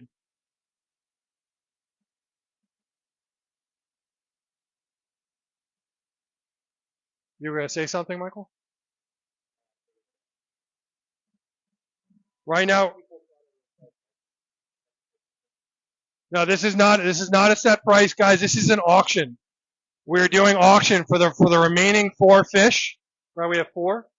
For the remaining 4 fish, this is an auction. Okay, this fish started at $700. We're looking for $800. We have $800 on this fish. The Ginrin female, Ginrin Tancho Ochiba. Nice brown spot on the head. Amazing fukurin, which is the skin in between the scales, nice black fukurin in between the scales on this fish. Really cool netting in the scales. Ginrin is just spectacular on this fish. We're at 700 looking for 800. Do I have $800 on this fish?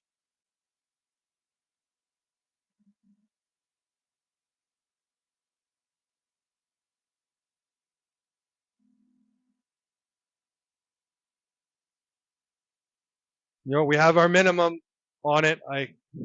I'm shocked and surprised that you guys aren't fighting over this one. We're at $700 going once. Laura's got this for $700. Do we have $800 on this fish? Do we have $750 on this fish?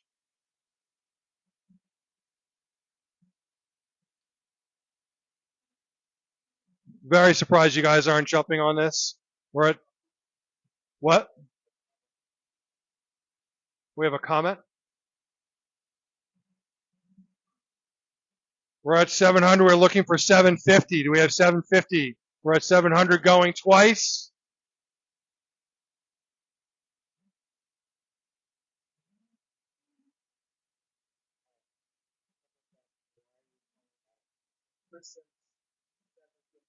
Chris Sims is at 750. You see the Tancho spot on the head? The Tancho is not necessarily, it's not just, the Tancho is referring to the spot on the head.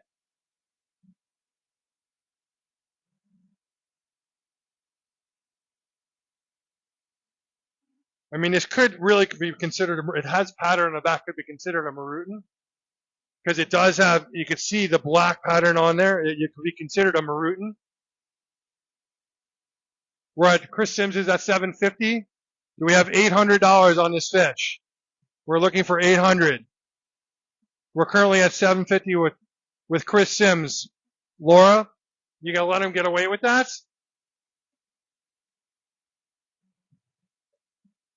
We're looking for 800. Do we have 800 on this fish? We're at 775. 775. Chris, the bid is to you. We're at 775. Someone is going home with this awesome female Marutin Ginrin Ochiba. We're at 775. 775 looking for 800. 775 going once.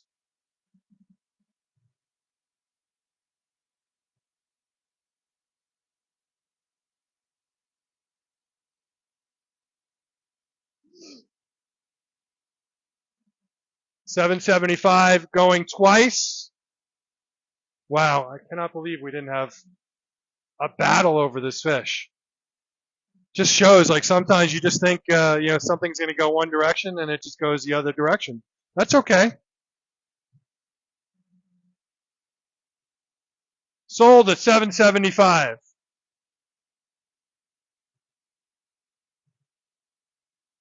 All right. So are we going to move this now? We're going to put it back in and. All right, let me pull this other one out first. I think this was starting at the same, right?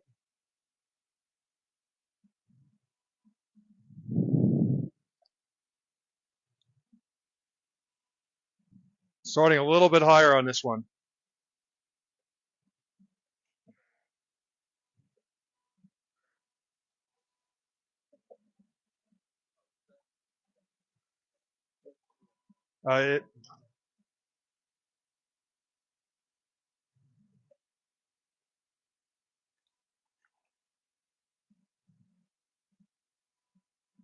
We have a very, very, very unique Ginrin Matsu Kawabaki from Aoki. This is a really special fish. I've had a lot of people come and look at this fish at the shop.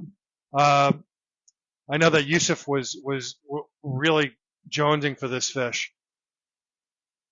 So another fish, you're looking at a couple $1,000s at retail. We're starting the bidding. So, Michael, you want to see if you could check the gender really quick on this? Michael's better than I.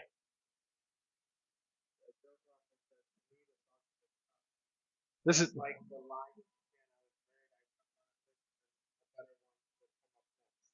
this one is just so amazing. The sumi on this is jet black. We're just going to check the genre. We're going to check the genre. We're going to check the gender. Looks female. So you got a female. You're looking at a 17 inch. I would say 16 is around 17 inch female. You think you're almost 18? 17 to 18 inch female Ginrin Matsu Kawabaki. I am starting the bidding at $800 on this fish. Guys, this is an amazing, unique fish. The black, the sumi on this is just spectacular. And then you have the awesome Ginrin popping through on this fish. Symmetrical motor guru on the pectoral fins. 17 to 18 inch female. Starting bid is $800. Again, another fish that you guys should be battling over. This fish is amazing. Do we have our first bidder at $800? I mean, crazy enough, someone could walk away at $800, but this fish is worth a few $1,000s.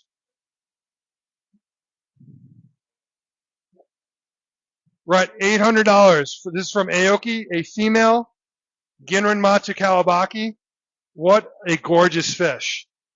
Starting bid on this is $800.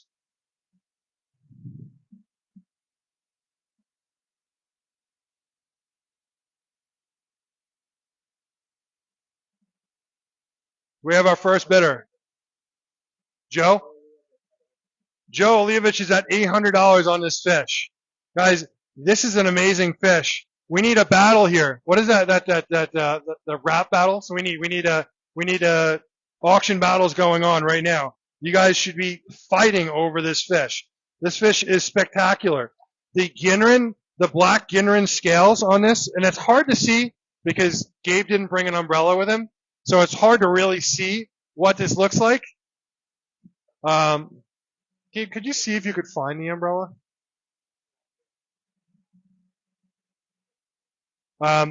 So this is a Matsu Kawabaki. You could see the Ginrin, and the Ginrin is just shining through on the black on this. This fish is just spectacular. Oh man, I love this fish. You know, guys, we're in the business of doing uniques. You want to go and buy like lots of normal fish, you can go to any other dealer. Our expertise is in unique fish. We love doing uniques, and this is really unique. We're currently at $800 with Joe. Do we have $900? We're looking for 900. Do we have a taker at 900? There's a female from Aoki, Ginrin Matsu Kawabaki, a very, very special Ginrin Matsu Kawabaki. And it is a female, going for $800.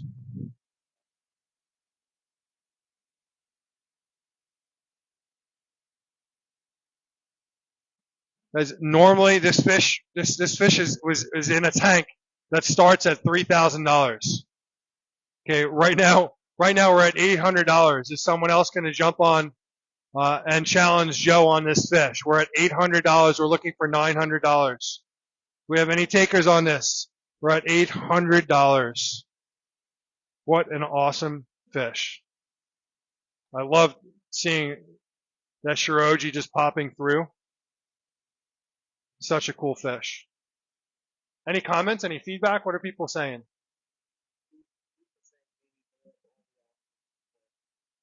Well, you know what? We just didn't have the time this week. We were going to show all the auction fish beforehand. I'm actually going away tomorrow. I'm going to see my mom in Florida for a week. Just has some things going on there I have to help her with. But if Michael wants this Wednesday, we'll pick out some fish and send them some video to our team. Then we'll try and get them out earlier. This week we didn't get to do it. But we'll try promoting it earlier in the week, this coming week. Well, we're currently at $800 with Joe on this fish. You're looking at a fish it was literally in a tank that started at $3,000. So we're at $800. Do we have any other bidders on this? Looking for $900 on this fish.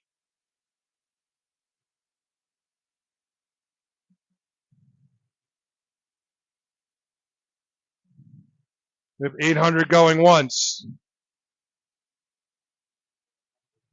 What?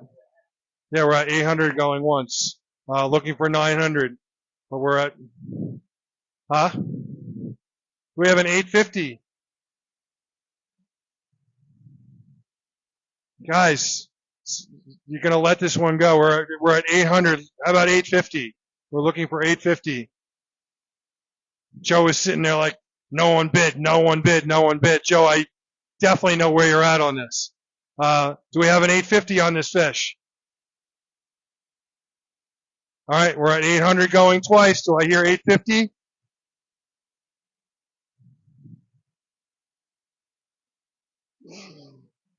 Wow. We're sold at $800. And it was all because Gabe didn't bring the umbrella. So if Gabe had brought the umbrella, this would be a very different situation.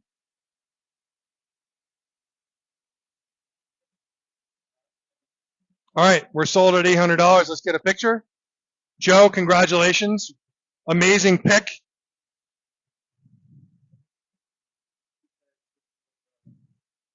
I'm glad she's happy. You got an amazing fish for an amazing price.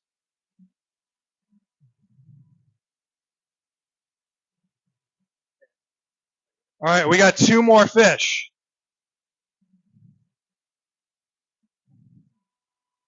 We have two more. One of them is a big one. We have a very, very large female Ginrino Chiba, and we have an amazing Maruse Marutan Showa. Amazing. These are both going in the bowl in a second. I'm just waiting for the koi sock to get back to me, so give me a minute. So we got literally a 24-inch female Ginrin Ochiba from Fukusawa. Michael's going to check right now on where we are to start with this while I catch this one to the Fukusawa. Sure. Which one was, let me see. I will do the Maruse first then. All right, we're going to do the Maruse first. Wait till you see this Showa, guys.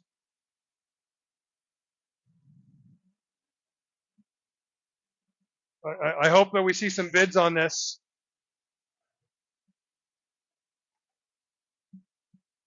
What an amazing fish.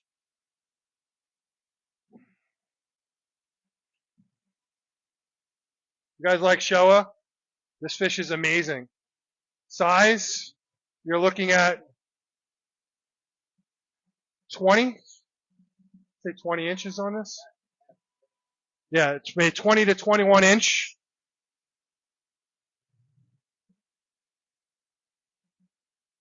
From Maruse. It's a male. Starting bid is $1,500.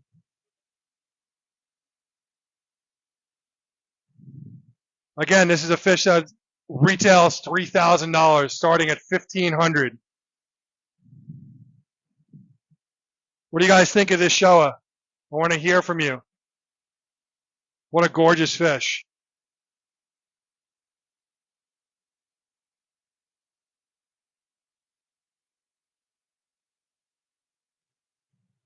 Starting bid is $1,500.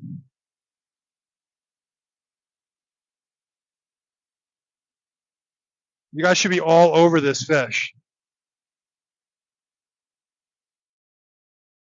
I thought the phone was off. Really? That usually messes with the microphone though. Alright, so we're at $1,500 on this gorgeous 20-inch male Showa from Maruse. Starting bid is $1,500. What an amazing Showa. Do we have any takers on this starting at $1,500? You guys should be jumping all over this.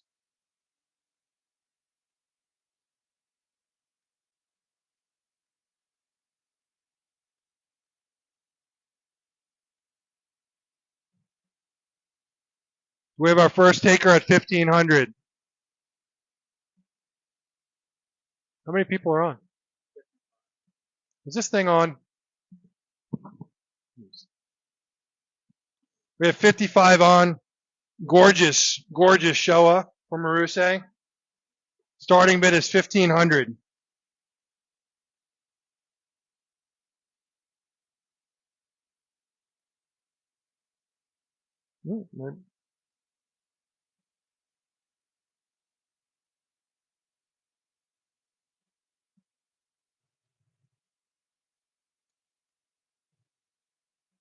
All right, listen, if no one's going to bid on it, then we're just going to put her back. You know what? It is what it is. It's an amazing, amazing Showa. I'm surprised that we don't have anyone bidding on it, but that's all right. We'll just sell it during the season. What was that? All right. I mean, it would actually kill me to sell it at $1,500. I'm just going to put him back. Yeah. We got one more fish.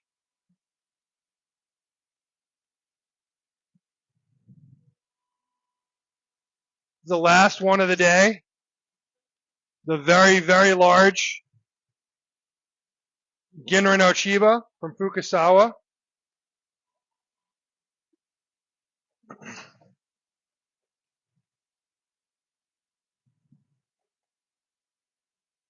Female, look at that. 24 inch. It's almost 25 inch female. Starting bid is 1,800. What a gorgeous fish. Starting bid is $1,800 on this Ginrin female Ochiba from Fukusawa.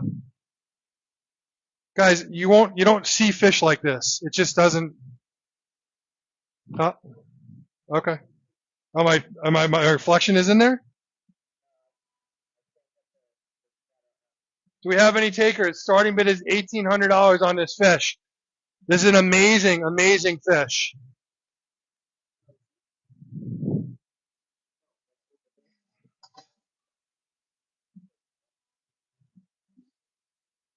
It's a female Ginrin Ochiba from Fukusawa. Okay, this fish is going for $3,500 at retail. Okay, starting bid is $1,800. Again, you guys should be jumping all over this fish. Do we have any takers here? Starting at $1,800.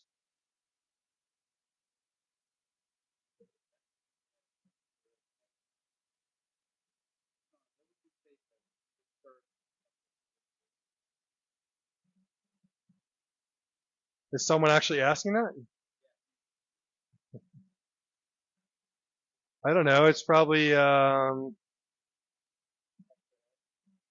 16 inches around, 15 inches around.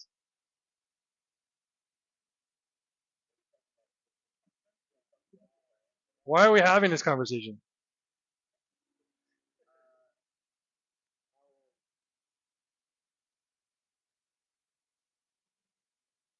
Comments?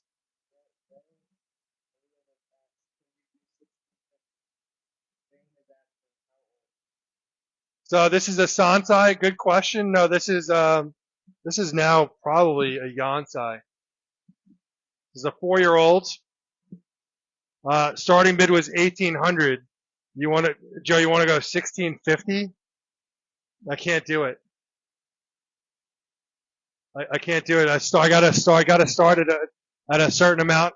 I can start at 1,800 is the lowest I can start this fish at.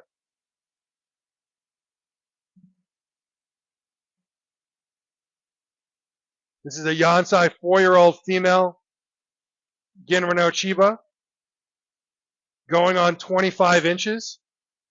Big fish. You don't see fish like this at these prices, guys. You know, these are, you know, crazy opportunities. I'm doing the auctions because, you know, we have a lot of fun doing them, but, you know, we have to be able to move fish while we're doing them. We do start at a low price. Joe, you're at 1800. Joe, you made the right choice. This fish is amazing. Joe's at $1,800. We're going to jump at $1,800 going once. Do we have anyone at $1,850?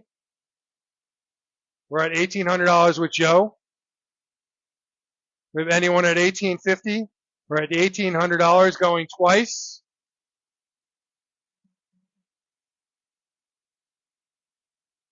Sold at $1,800. Joe, you made a great choice. This fish is awesome.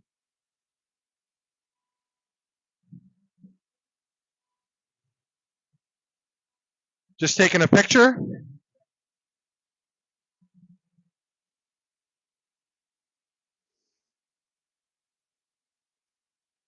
Thank you very much, Joe.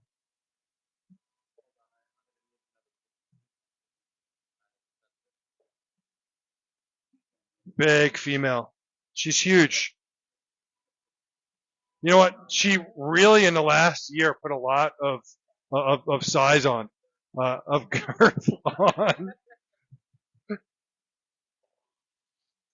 So for those of you who haven't seen our facility, you know, we were in the Tosai house before. This is the big koi house. So we got a 13,500 gallon pond here, 7.5 feet deep. It's a 15 by 20. These are all custom Baki showers. Don't know why there's baking soda all over the Baki shower. Why? How does that even happen? Okay. All of our filtration is in the back, along with our biological. And we have 6,000 gallon tanks here.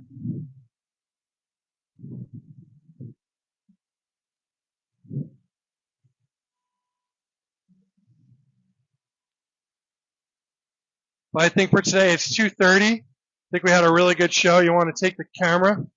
I want to thank you guys for joining us. It was a great show, and you guys picked some amazing fish, and we have plenty more amazing fish. And by the time I get back, okay, and this is what's going on. Okay, so let me just explain this here. We have what's called our personal koi shopper, guys. And what we're doing, this is something very unique. Okay, we're doing our first 5 days for the new fish that come out of quarantine can only be purchased through our personal koi shopper. But there's another side to that. So in order to get on day 1, day 2, day 3, day 4, and day 5 on the personal koi shopper, you have to dedicate yourself to spending X amount of money. So if you want first picks on day 1 with the personal koi shopper, you're going to go on our website. You're going to select personal koi shopper. And if you want to be on day 1, you have to spend X amount of money. Now, what that means. So on day 1, it's $500 is the minimum. So what that means is if you are going to pick fish on day 1, it's $500. Okay? That $500 will get applied to the fish that you purchase. If you don't spend $500, then you'll have a credit for whatever you don't spend. So the money that you put down to get on first day picks will get applied to that fish. Day 2 will be $400, day 3, and so on.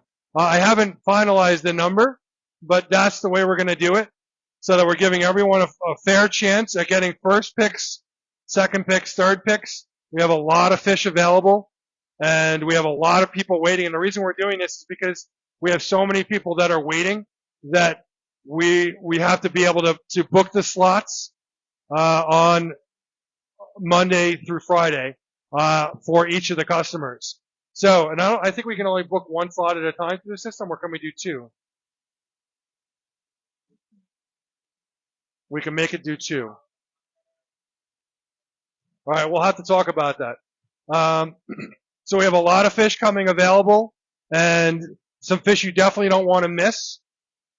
And it's going to be, like I said, we're going to do 5 days of personal koi shopper. No one else does this. So just like what we did with the video here, where we showed you video in a bowl, the personal koi shopper allows you to do a one-on-one with one of us, and you can see all the fish that we have available, and you can pick the fish that you want. And after those 5 days, we will then do our show on the 6th day, that's Saturday, and everyone will see what fish are left available for sale. Questions? What? Yeah. Sure. You want to go see Koizilla? We can go. Ooh, almost fell. So, when we did our live show at Marusei in Japan, going on, I don't know, like 6 weeks ago now, right? Where are we? It's about 6 weeks. This is our quarantine house. There's a lot of fish in here. We did our live show at Marusei and we sold a lot of fish, and I did happen to pick one fish for myself, which we nicknamed Koizilla. And there she is. The big female Showa from Marusei. She's 84 inch, 84 cm.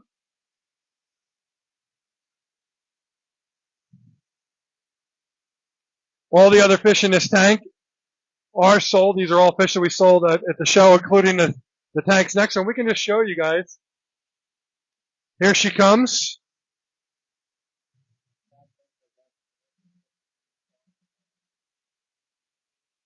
My pond? My personal pond? We would have to do a live show for my house. I'll take some pictures, but you know what? You might as well show all the tanks. These are fish that were won in the live show in Japan. Put her in a koi show? I'm not allowed. Someone who doesn't work for Koi Market could, but I'm not allowed. As a dealer, I'm not allowed to enter a koi show. But our customers can. And we can talk about that as the shows start to happen. There's another tank of Marusei koi that were won in the live show. I see Bill Tullis's Maruten Kujaku.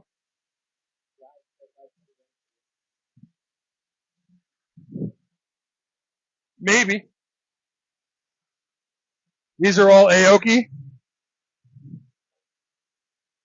So guys, like I was saying, you guys will get first picks on these fish doing the personal koi shopper. So all the fish that are available. There are some fish that are sold. We have to remove all those fish that are sold that we've been selling for the last 6 weeks. So all those fish have to come out as soon as quarantine is done. They'll get moved to the sold tanks, and then we can start our personal koi shopper. We're pretty excited about that.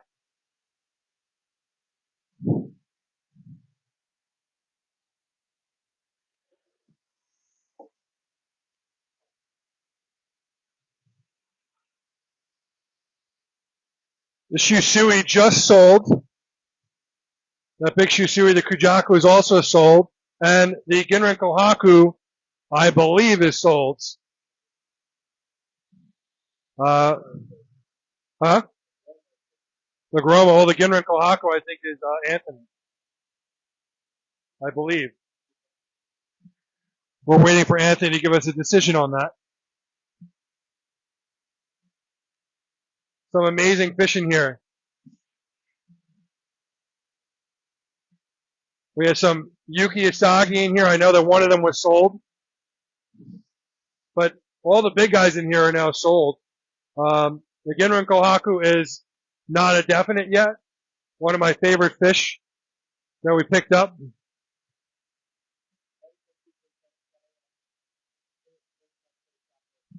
Okay.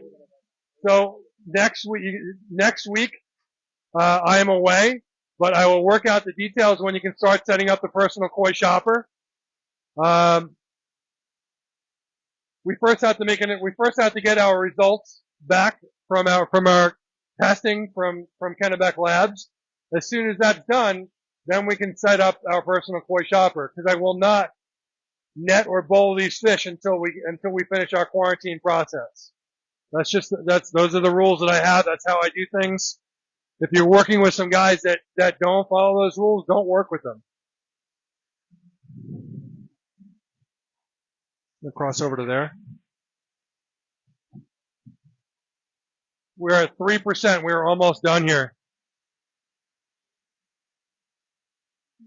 I have 2 Ginrin Saragoi in here that are spectacular. One of them is sold. That Ginrin Karashi is amazing, huge. We have some Pearl Benigoi in here. We have males and females. I have 2 Sekaguchi Showa in here that are still available. And I have some Budo Goromo and Ginrin. I have Ginrin Budo Goromo and Ginrin Goromo for sale in here. I know 2 of those are sold. We'll move over to here. Some amazing fish in here. The Budo Goromos in here are spectacular. Yeah. Should we save the video? Yeah, we're gonna die in 2 seconds. So let's move on. Check these guys out really quick. These are from Kase. So we have Kase Showa in here. These guys are gonna be for sale individual. Amazing. I have some awesome Tosai from Kase in here as well. Mixed varieties, Doito Chibas in here. And we also have Shiru Utsuri. The Shiru Utsuri, we sold 4 of them, but those guys are going for $400 each. My battery's going to die, so I just wanted to say thank you for joining the show today. If it was your first time on the show, I hope you had a great time. We look forward to seeing you on future shows. We do the show every Saturday at 11 o'clock. I will get you more info. Guys can text me if you want to get signed up for our WhatsApp, which is how it's the easiest way for me to transfer video and pricing. You can text me at 516-547-0164. You can text me with any questions you have. You want to talk about filtration, you want to talk about advice, koi health, whatever you guys want to talk about, we're here to help. I look forward to seeing you guys next week. I think I'm back from Florida in time. If not, Michael and Gabe will be manning the show. The first time they're hearing this, so they're like, excellent. I think I'm back. I'm not sure. I think I'm back. Thank you very much. Enjoy the rest of the weekends.